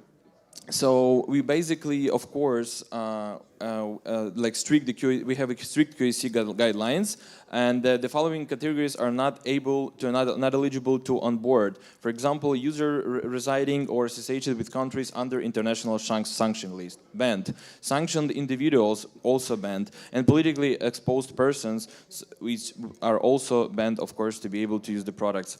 That's the scheme about the customer onboarding itself. So the user is basically downloading the wallet that we already using as our first partner, which is TonHub, and it's initiated the card issue, and it's linking their crypto wallet to the platform. So basically, you have the opportunity to link it through the wallet.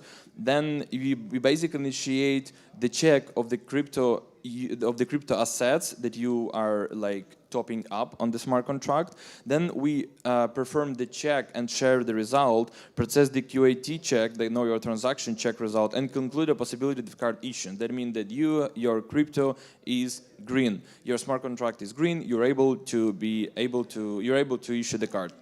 Then we initiate the know your customer procedure and expose the SDK, which is on the side of our partner provider, the QAC as well. Conduct the QAC verification, basically after providing this personal information. Yeah, I'm not going to go towards the theme more, but since it's like the workshop, I think it would be really nice to see how many components we have just to be able to issue one card for the one user inside the crypto wallet, which was not that easy, by the way. I will go later. So the data flow. I will mention that this entire, all the components was only possible after receiving the special approvals from the Visa and the MasterCard, which allows you to do the crypto, in general, like crypto exchanges and so on. So basically being able to touch the crypto, even if you're non-custody, we don't really we never serve as a custody service, we never hold the funds. It's basically the same as the kind of like DeFi trustless protocol, but we had to be like compliant with the basically two main players in the game, which is MasterCard and Visa, and we received the special approval. It's been a year since we applied in 2023, and in 2024 in April we received the approvals from both systems. So let's talk about the data flow in general, and we see the customer putting their details, adding through the web app, doing the onboarding, edit it in the inputs. Then the holders API basically connect it with virtual asset service provider. So this is like highly regulated entity. In Europe, for example, it's in Czech Republic. Then the regulated entity goes to the card issuer, which is Wallister in our scheme in this case, and it's getting back basically to the holders API, and then goes again to the AML compliance setup that we have with our multiple partners. Basically, more or less the same. I will not go deeper. Let's go for the fund flow. For example, you're the end user. How you want to spend your money on the card? You initiate the smart contract. You go and you top up the smart contract right inside the wallet. Then you initiate regulated entities initiate check of users' crypto assets and basically perform this check of the QIT. Get it back to process the result, and then it shows us that yes, the smart contract is top up, and the user is available to spend the money through it. And basically, yeah, you can add the card to the Apple Wallet and basically spend it wherever you want for. Another theme, I guess I will be pretty quick. It's more in detail. It would be really interesting for some builders who would like to build on top of the solution that we have. Probably I will not just specify it here and now.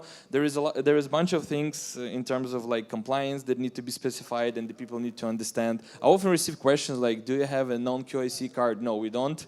It's really impossible, especially if you deal with crypto, and we got to respect that. So the goal is here to basically, as I say, the entire philosophy is to give you opportunity to spend your money and be able and also be always a holder of your own money. That's what we call holders, because you're the holder of your assets and you're never letting someone to let you to withdraw your own money through the bunch of the additional questions, etc. So yeah, there is additional here is actually something interesting. So at the moment when you edit your card to the Apple Wallet, you go and you buy coffee, you immediately see the transaction being approved, but at the same time, our payment rails, our crypto payment rails, go through a lot of things to our API, basically to the card issuer, to the electronic money institution that be able to issue the card for us. And it goes a lot of steps here. Probably just take a look if you're interested. If not, I will just go there.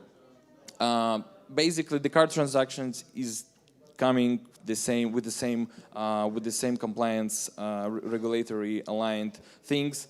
And we have the cool thing that we have on-chain limits. So basically, you need to set up your limits inside the wallets and sign it through the wallet, right? Using the sign in the wallet, which is like really a great and revolutionary thing, right? The signature with the cryptography inside the wallet, and basically you can confirm your transaction on chain and make your setup limits. And our setup compliance limit is here, and we also like working towards to increase them since our customer really want to. Data flow is really more even boring than the compliance thing, so just go there, and the escalation part as well. I'll just go to the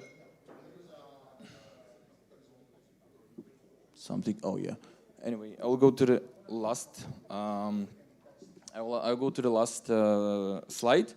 So basically, there are like 560 million of the crypto holders willing to be able to eliminate the step of going to P2P exchanges, and that's the probably one issue. Another issue that indeed with the solution like ours, with the non-custodial like payment cards, you are able to indeed control or your funds and do anything that you want. It's some cool things. Here you can see them, the regions that we either support or already working towards supported. Once again, every single entity here, meaning that we need to have a partner that fully compliant and aligned according to the specific jurisdiction, and so it takes time for getting everything to be done properly. Yeah, in general, the question is when are additional features and what would be possible to do with your money. You know, the one thing is just to spend your stable coins in using the card. Another thing is to be able to integrate it with additional features. So we talk about like the integration with the liquid staking derivatives. We can talk about the integration about the lending protocols, etc., to be able to have additional yield on storing the money on top of the smart contract. And I guess that's it. We can do some questions in general if there are some. Withdrawal, no fees. It's fees coming from exchanging basically crypto to the fiat, so it's basically 1.5%. Like the top-up fee or withdrawal fee from the smart contract is 0. We don't believe there is a business model inside there. Yeah. Once again.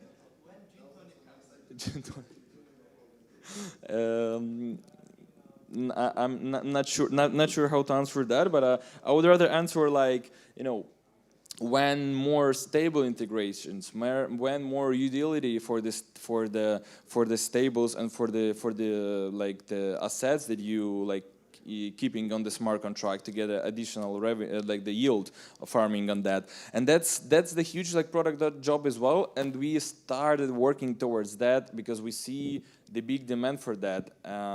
And also we are pretty close to have our first payments within the meme coins as well, which is pretty cool for some users, and there is also like big demand for that. Is there any other question? Yeah.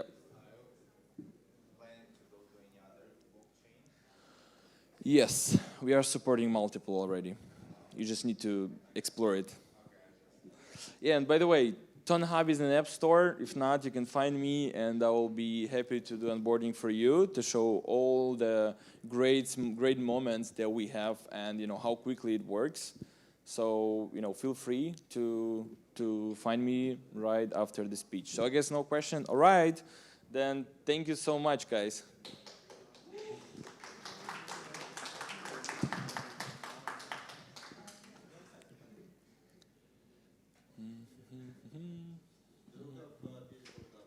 Once again? Yes, we're gonna have it soon. Давай.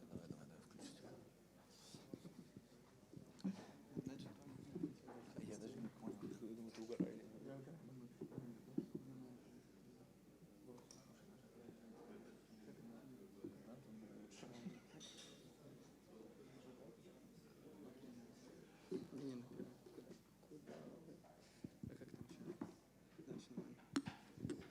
Okay, guys, hello. Hopefully last speak today for 5 minutes. No more long stuff. So I want to ask who knows about EVA? Raise hands. Okay, who have deposits in EVA?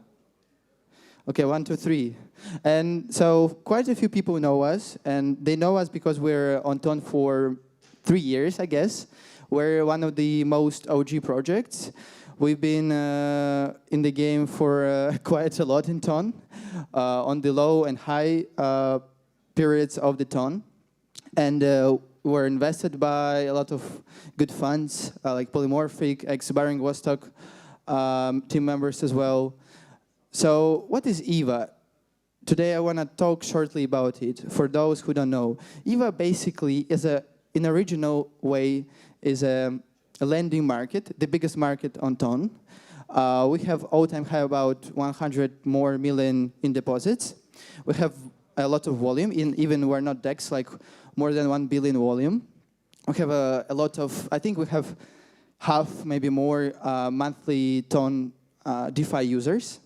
So we know about the TON quite a lot.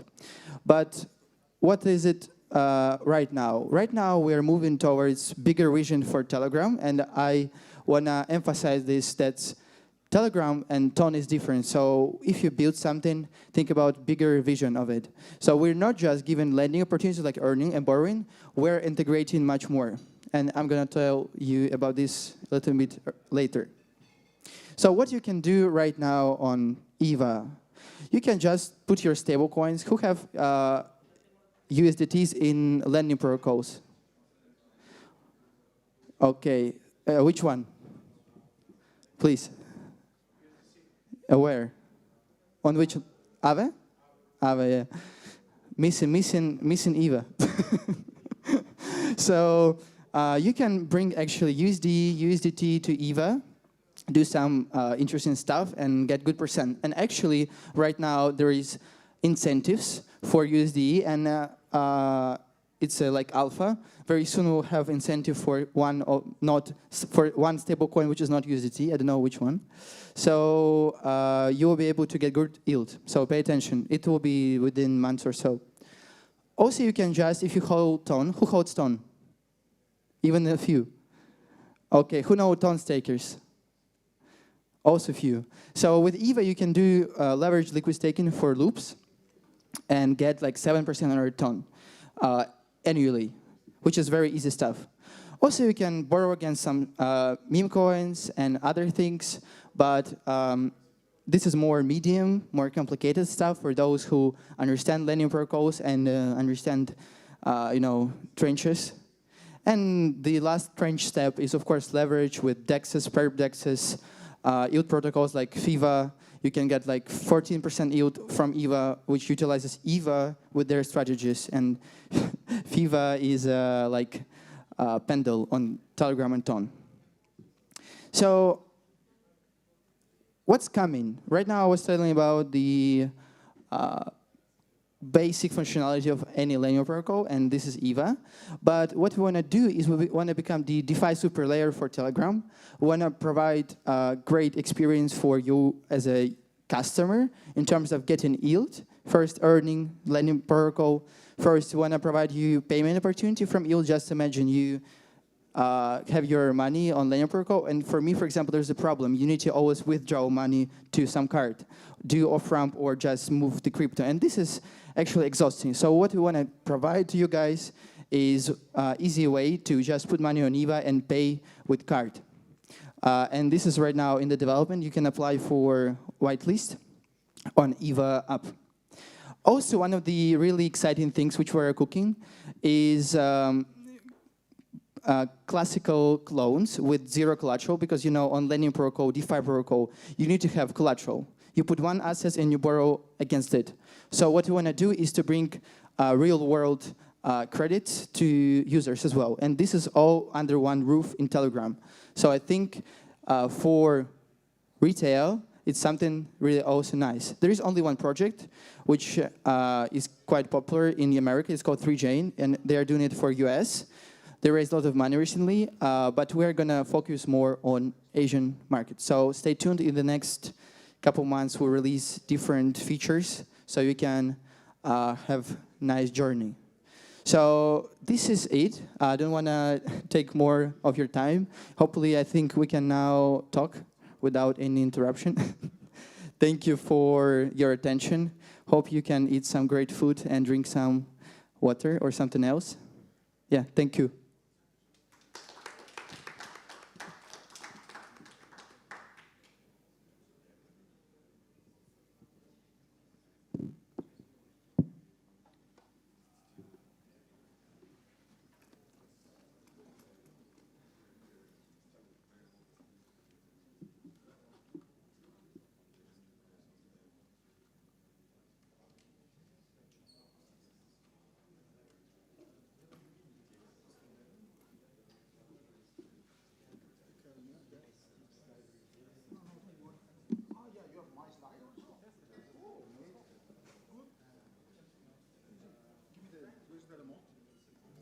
Is here, and you have the mic here.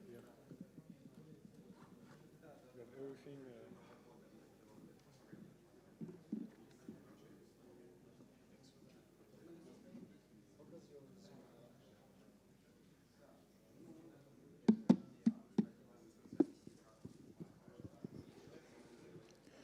Sasa. Okay, hello everyone, I'm Igor. I'm one of the core contributors of ElizaOS, and we're not going to share anything now. We're not going to talk about anything else that is not AI agents and, in general, how to build them for production. So if you want to come, even if you eat like here, and you want to ask some questions, feel free. So what are these elements? What is this entity? This is a new technology, came 2 years ago. Shaw was a genius to drop Eliza in a space where there was basically nothing for TypeScript. Meanwhile, everything was Python. And one of the reasons, feel free to add me to your Telegram, one of the reasons that keep the Web3 space behind the Web2, we are talking about 18 months. During Super AI in Singapore, we quantify the difference. And it's not because the team in Web3 are not good enough, because the developers are really good. Is that maybe there was something that blocked them, okay? And what happened, this is not the last version of my slide, so that something is missing. So what's happening? First reason. AI is Python. Everything you're going to go online, you're going to find something, a new model come out, a new library come out, is Python. So we are missing a lot of elements that are in the other part. But we can use it, okay? 1 year ago, we did not have MCP, the technology.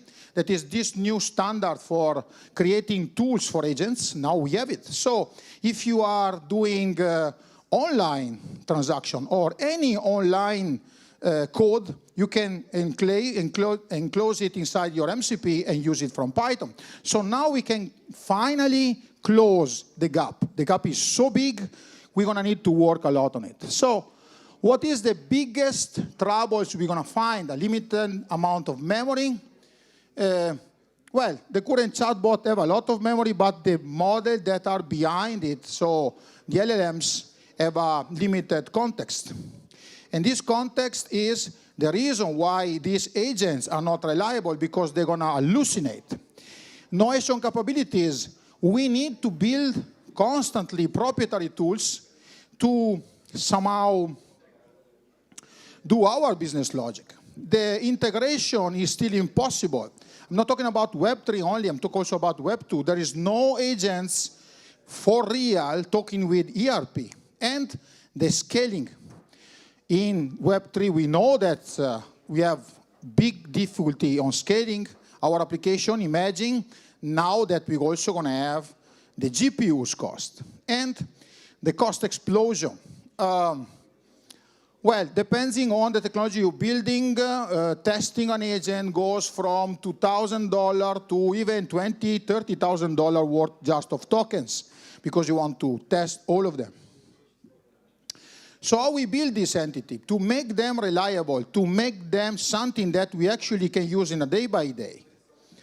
We need to bake tools, like I said before.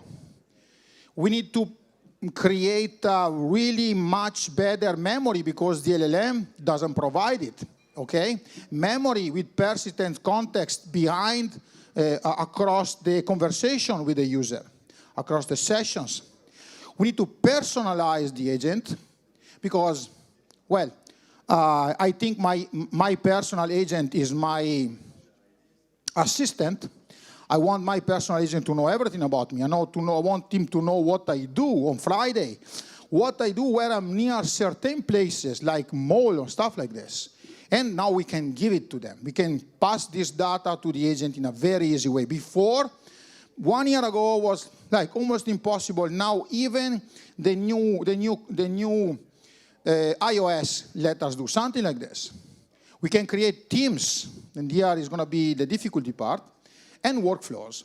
Workflows are probably what every single chain company gonna have to deploy instead of teams or single agents. And there's a new technology that is not new, it's 3 years ago, it's born 3 years ago in Stanford, but it closed a problem that we have in the Web3. So Web3 is a deterministic problem, it's 0 or 1.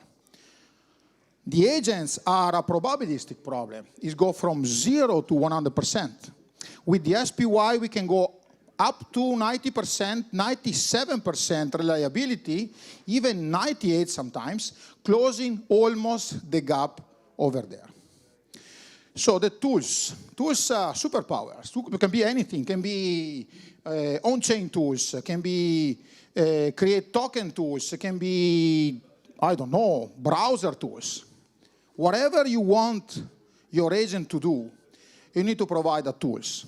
In the case of ELIZA, you have 170 plugins, so tools with multiple actions. In the case of Agno, that is the one you're going to find in the repository that I'm going to share, are around 200. You almost find almost everything ready that is not your proprietary code, but whatever you need is there at the cost of the APIs. Memory and knowledge and sessions. So, memory, what is memory? Memory is a storage where we contain all the data that come from the conversation with the users. Is actually your biggest value. When you do the alpha of your agent, you're going to collect this data. This data going to be essential for you to do the reinforcement learning for that specific agent. So you're going to know what your user wants from it, and somehow what is the response you aim to have from that, okay? Knowledge is a bit different. Knowledge is a data set, we say, but it's data, okay, that belong to the domain. The domain that you want your agent to be part of. It can be Web3, but it can be DeFi, it can be DeFi position, it can be DeFi pools. It can be anything you want, but you're going to need to do some homework. And this is one of the lacking Web3 at the moment. There is a lot of teams that did not spend enough time creating the knowledge for the agent. So the agent gonna always have to ping the knowledge you have from the LLM. Meanwhile, it should be just you decide what the agent can say and do to the people. This is important. I'm steering the wheel of my agent through the knowledge I provide to him. Every user is picky. I am an AI user. I'm mostly a user around in this room, maybe. I'm very picky. I want my agent to be fast. Cursor, for example. When cursor is slow, I get mad. And I want cursor or any other agent to remember my choice across the device. So I'm going to need to be prepared to also provide this kind of technology that is, let's say, unified, centralized, if we don't like this word, knowledge that I store in one of my cloud or in Mem0, that is another API we can use for this. And this way, every time I sit down in front of one of my cursor, every time I sit down in front of one of my application, they remember I want Python done in that way, or I want TypeScript done in this way. So I don't have to repeat myself. Teams. Okay, so one agent can do a lot of stuff, but is limited in the amount of tools he can use. It's 24, maximum 24. Okay, for many reasons, but mostly because of the context. To avoid this problem, you can break down the tools on teams. It means you're not going to have one single agent. You're going to have a team of agents. And breaking down the tools, you also break down the possibility of filling the context of this agent. So you can even go 24 agents. Side agents. It's not important. It's not going to cost you more, $0 more. It's going to give you anyway, from one side, the possibility to not have hallucination. From the other side, especially for us, where it's important to be reliable, okay? Reliability for Web3 is more important than in Web2. You're going to lose this control because another agent is going to control the agents. There is multiple ways to do this stuff, but the best way is called root. It means there is a director agent. This agent collects your query, send your query to the agent that have the specific tool. That agent have enough context for one tool. There's nothing going to happen. It's never going to hallucinate. It's going to check that tool and provide back a response to the director. They're going to be speaking with you. This thing cost in performance a bit. So let's say you're going to have at least 5 seconds, 6 seconds lost in the routing. And this is workflow. So I think workflow is the best way to use agent at the moment. Teams somehow lack the control. There is a director, it's not you. I want this thing doing this way in this amount of time. So it means that I need to control the flow that my agents can do. What is a workflow? It's a simple script. It's a script. A Python script or a TypeScript script, but it's a script. It's a script where sequentially I do actions and I receive a response from functions or agents. I can have even teams inside it. The difference of a team inside a workflow is that if the team don't provide you an output exactly like you asked for, the team gonna have to restart the flow, his own flow, because everything inside the workflow is async, okay? So imagine to have maximum control. We talk about DeFi, we talk about moving funds. We cannot fuck with the customer. We cannot have no reliability. And agents will never be reliable, not because we are not good at making them, not because ELIZA or Agno are bad, but because the technology that behind it, that's the LLM, is not completely reliable. And then there is this new thing that I'm pushing out on every single team I'm advisory now, that is DSPY. What is the difference between an agent, normal agent, and a DSPY agent, a program, actually? So an agent is a chatbot. You have a prompt. In the prompt, you're going to describe what the agent can do for you, how you want it to do it, okay? And most likely, if you don't exaggerate with the tokens that are posted in input, the agent is going to follow exactly your direction. But it will never be 97, 98% reliable. And, you know, I move money. I need over 95% all the time. Does not matter how ingested is the network, how many GPUs are available, if cloud is bad in that moment. I don't want to deal with this. I want a program. So the SPY is a little bit different. In the SPY, we don't do any more prompt engineering. We just describe the problem we have. We describe the input and the output. And the SPY gonna create for us the prompt. How we do it? He do multiple tests, up to 10,000 tests, versus this model you want to use, until the result, that is your output, is almost at that level, okay? Sometimes you can get 100% even. Means a lot, guys. Because let's say that you have a transaction system, and you lose 2% of the transaction. Maybe it's million. Let's say I lose 15% of the transaction because my agent is not reliable for that amount, that percentage. It's a lot of money.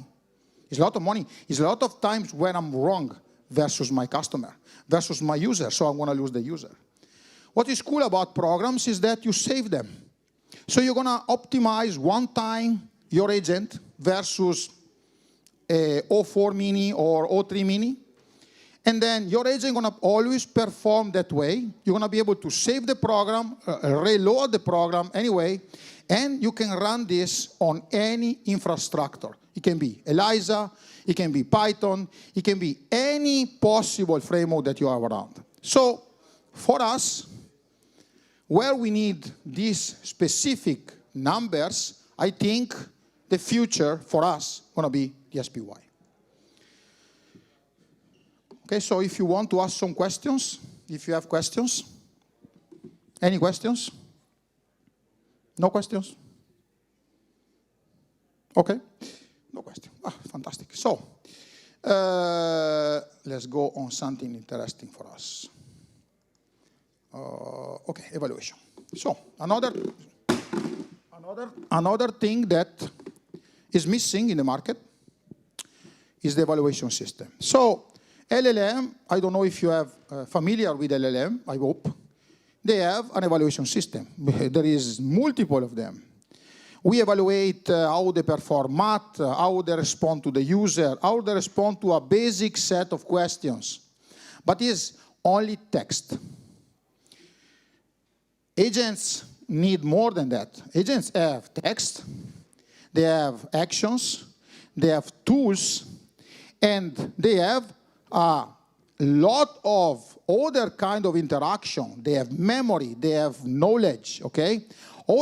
Every single interaction that the agent perform have a cost in terms of tokens, have a cost in terms of time, and it needs to be somehow evaluated.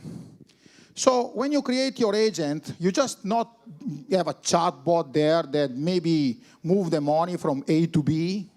You want to know how much reliable is this bot.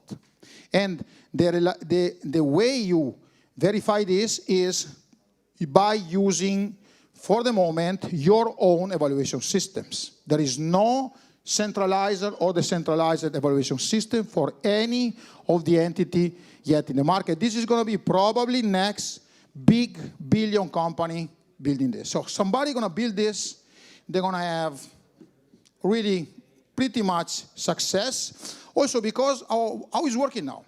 So today, my company want to start evaluate Cursor. And everybody speak good about Cursor, okay? But what is the metric? How you buy this tool? You go online, you're going to see the KOL that you know are not reliable. They're going to speak good about this because they got paid for it probably. You're going to see a bunch of videos, but you cannot say for sure that that's your tool. You don't know it. You're going to have to test it. So I'm going to enter the R&D loop in the company. So I have to test on a few users Cursor, and then on few other users I'm going to test Windsurf, for example, and then other users are going to test Manus. It's going to cost me money, but it's going to cost me time. Money is not important. Time is important. So in the near future, we're going to have to build, okay, an evaluation system for this entity. They're going to let us actually understand what's going on there. And human in the loop. So I just told you many times, too many times, that the agents are not reliable. But there is a way to control this, not autonomously. You need to be there. One of the company need to be there. We call this human in the loop, and it's a governance situation. So agents do one or more operation, especially in the workflow. In the workflow, I usually have a human in the loop solution.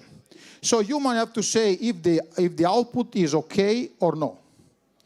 And is most likely something like reinforcement learning, where I tell my agent, I don't want this like this, I want this in a different way. You need to perform the operation again. And is a essential part of the alpha project. So every project that do agents gonna have an alpha moment and a beta moment. In the alpha moment, you're gonna have human in the loop, no evaluation. You have no data. You have no conversation with the users. There's no way to evaluate 100% this. You're going to use tracking system, Langsmith or Langfuse, for example, but you still don't have data enough to decide. So you're going to have a person there, a person that decides if the output is exactly what I wanted or not.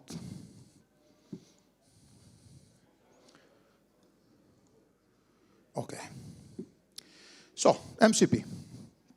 I start to jump because there is no possibility to show the files because it's not my computer.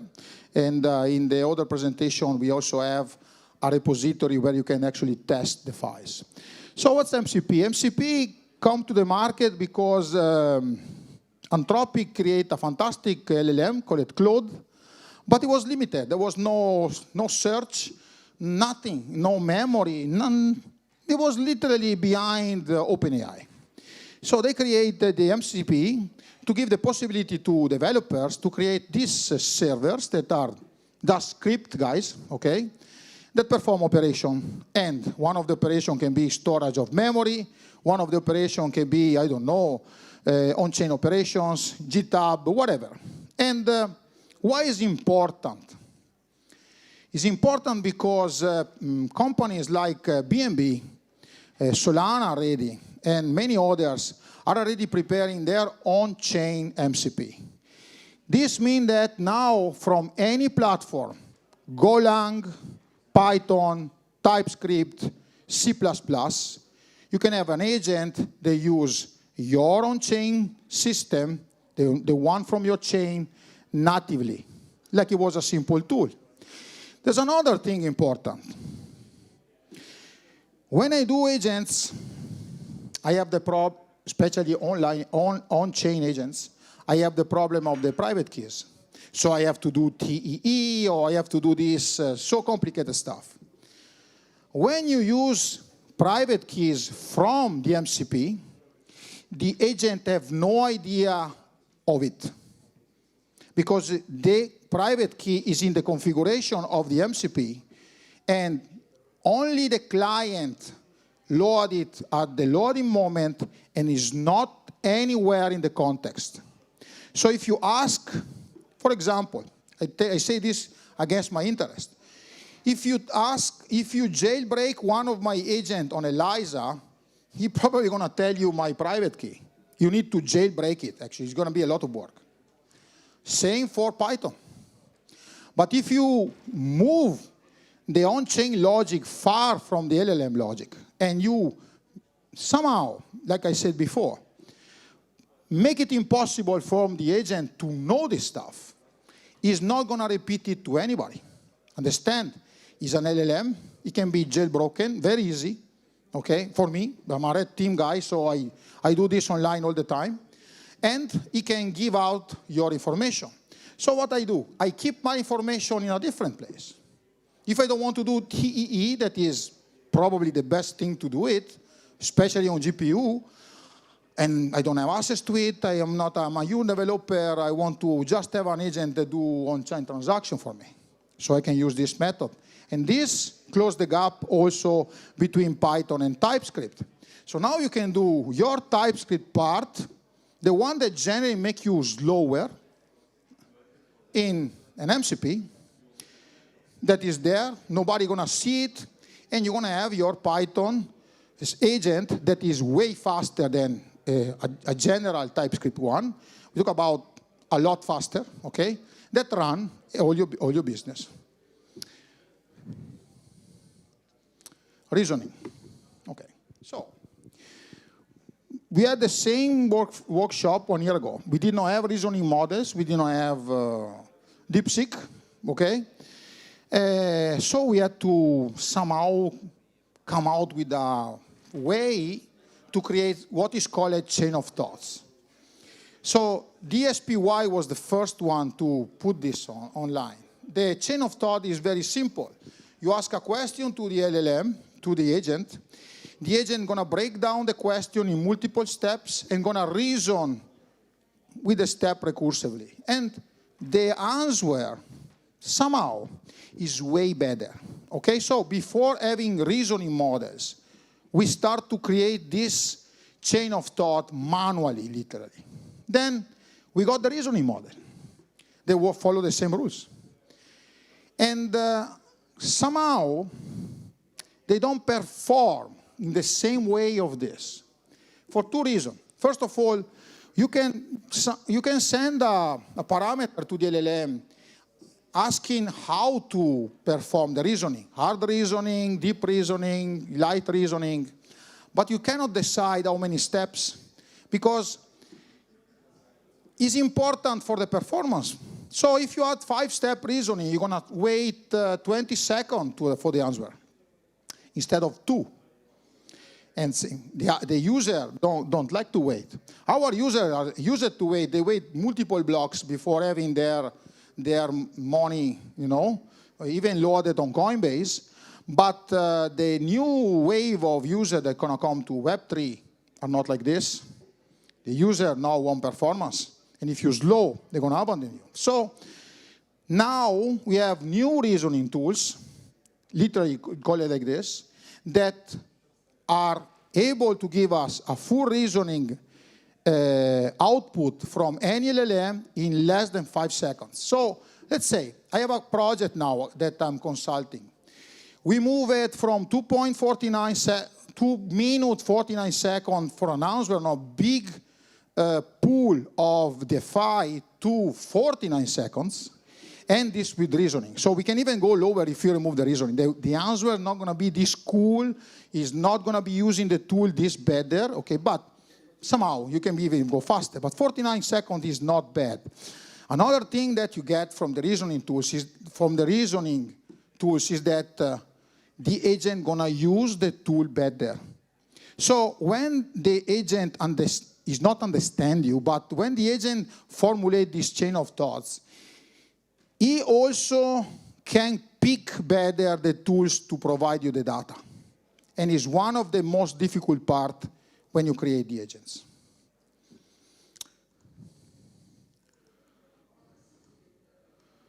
So we go back to the workflow before closing. So what's important, I want to repeat again. We want control. We don't want autonomous, totally autonomous agents. Not in DeFi, not where there is funds there. When there is social interaction, that's okay. That's good, okay? Even if the agent is kind of a bitch, okay? It's okay. Maybe it's the character I want from it. When I do operation, when I do code, I don't want that. I want a slave that do what I want, when I want, and I follow a plan. And to do this, you use the workflow. I'm constantly pushing workflow and DSPY now on all the Web3 company that I work with. We get great results. Okay, passing from 2 minutes and 49 to 49 is already a great result. I'm thinking we can go around 30 seconds, and we're talking about a great amount of data to collect. It's not just 2 numbers, like, tell me how much money I have in this wallet, okay? It's maybe, I want to know all the DeFi position of this wallet. It's going to take a lot, maybe as 500 sometimes. And the only way I can also control the data flow is workflow. Example, let's say that the first agent in the workflow is getting data exactly what I just said, is getting all my DeFi position for the wallet. This data is too big, even for the first one. So in the between the two agents, I'm going to have a function that somehow clean up the data and restructure it in a way that the second agent not going to create a problem because there's no context anymore. So I'm gonna process every single step in the way I want. I can correct the processing, I can correct the format of the data, I can put the human in the loop. So the best possible way to create something that is somehow mostly reliable is this one. I test multiple times with teams. I have teams in place. They do specific thing where I don't care of the control. For example, deep research is a multi-agent system. It's not a workflow, okay? So when I want to have multiple information, maybe all async, I want 20 agents on the matter, I can do that way. But I don't have control. So when I want full control, workflow. When it's not important anymore, it's okay. So I'm going to jump this. Too difficult. So what's next? Okay, most people think the AI meta lasted a few months and then it's going to go away. Me, I work on the other side. I'm going to tell you that without AI, you cannot go anywhere. You're out. The new user coming to AI, to this space going to come from there. They're not going to like your static interface. They don't need it. They come for information to you and money. I want to make money today. Show me how to make money. And my DeFi agent is going to show you the best pool to invest in that specific moment. But there is no UX like we had 5 years ago. So your website with charts, okay, it's not important. Nobody even actually know how to use them. There is a pool of people that can use charts, and there's a pool of people that just put money on anything. They don't care. They buy from Phantom. But this is the people that are going to come and want a different UX. The newcomers going to be 45, 55 years old, wealthy people, probably not super degen, but they can do it. And they come from ChatGPT, Claude. Maybe they already have in the company something like this, okay? And they land on your new project page, and there's no chatbot. Oh, so they have to look for information. These people are become lazy. So we talk about next year. They are super lazy. They don't want to look for the information. They abandon you. The present are mini application on Telegram, super successful, okay? Better than a website. But if you relay on the new UX, then you can do just chatbots. Well, smart chatbot. We have multiple new UI system that work inside the chatbot, making much more appealing to the user, okay? AGUI is one of them. It's a new standard to create chatbots that somehow are more intelligent, more smart. You have to deal with these people. You're not going to have any more 15-year-old kids that play your coins. You're going to have these people. And these people are like me. If I enter your sites and there is nothing that helps me, because I don't have too much time to spend on it, and I'm going to leave you. It does not matter if you're successful or if you're the best project there.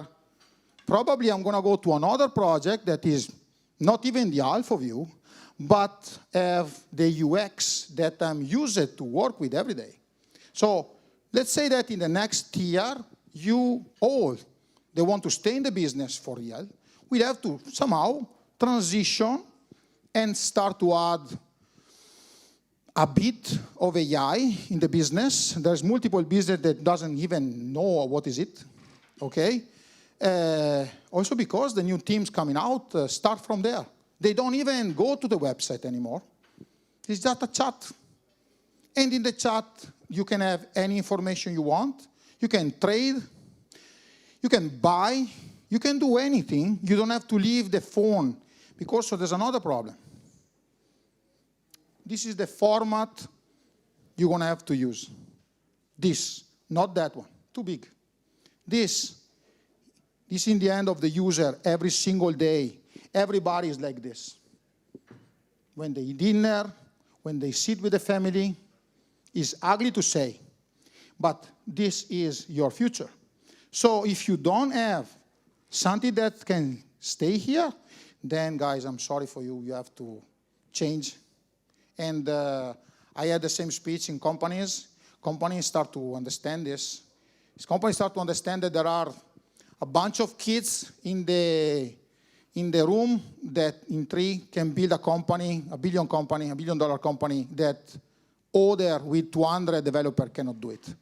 And why? Because they are elastic. They understand what they want in that specific moment. They're not better than you, but they live in this moment. And maybe you live 2-3 years behind them. And this is what's going to change the business. Web3 going to thrive a lot from AI. AI going to be part of us, part of our system. AI going to probably be the factor that's going to protect the user transaction. That is the most difficult thing in crypto, just because the assistant will not let you transact in the wrong way. I have a smart wallet on BNB, and if I try to send the money into a wallet that is not in the database, is not checked with the anti-money laundering system, I cannot even send the money.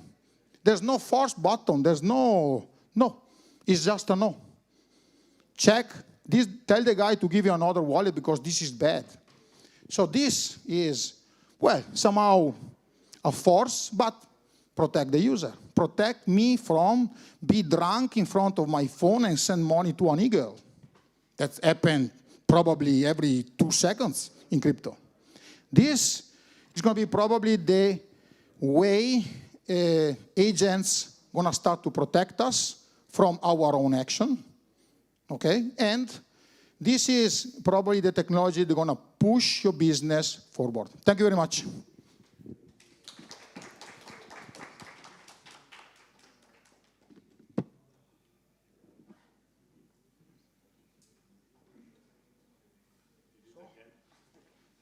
Listen twice? I thought it was in the same time. Listen twice the same word.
So hello everyone, this is the end of the day and the start also of a new journey for phase 2. So we had a lot of participation and submission, sorry. We had for today, more than 35 submissions, so that's not bad, actually, you know, online and offline. So thank you everybody that have participated in this online hackathon. So as I mentioned, it was only the start. And so now we are going to give, you know, some points to the people that have taken the time to participate into the wave 1. And then, you know, but if you have not participated into the wave 1, you can participate also in the phase 2. So there is not any problem to join, it's never too late. And so we have selected some projects that will take time, you know, to answer to everyone tonight or tomorrow on the Akindo platform for you to have feedbacks and comments also. But so far we have identified 3 project, you know, it's good to give a top 3 that, in our opinion, was really interesting. So the first one, that the third, actually, I will go, you know, with some drums. The third one that, in our opinion, you know, had a good potential. It's called Zyver. I don't know if they are here or not, but they have done really a good product, and it's really about engagement. And Telegram, it's all about, you know, how you can scale also your engagement and how you can acquire users. And it's linked also to micro job also platform. So you can help a project to grow, and you can have also some people to help you and to hire them. The second one, Actually, it's also a really good idea, and in a domain that is actually trending on Telegram. So as you all know, all the gifts on Telegram are really, powerful actually. The volume was higher than Ethereum some weeks ago, and also the active traders. But there is, at some point, a pain point, in our opinion, is that you have multiple platforms, and it's difficult to find the best rate, and so on.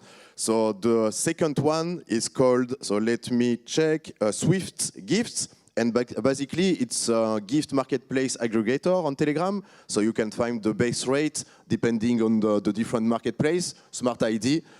And I don't know if they are here. No? Online? You're good. And the first one is something, I guess, that is important to, we think, for every blockchain, because if we speak, about using real-world data and create also products on the blockchain, you need Oracle, right? And so the first one is toncoin.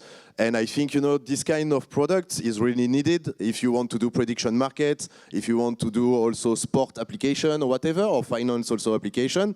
So you need to integrate real-life data into the blockchain. So that's one of the main goals of Oracles. So that's the kind of thing that we are also looking. So here we have a good mix about infrastructure, also something trending and one of the core vertical of Telegram, which is the Telegram asset, and also what is one of the core power of Telegram, which is user acquisitions.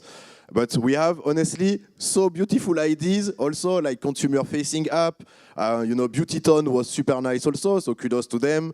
But we have really good stuff.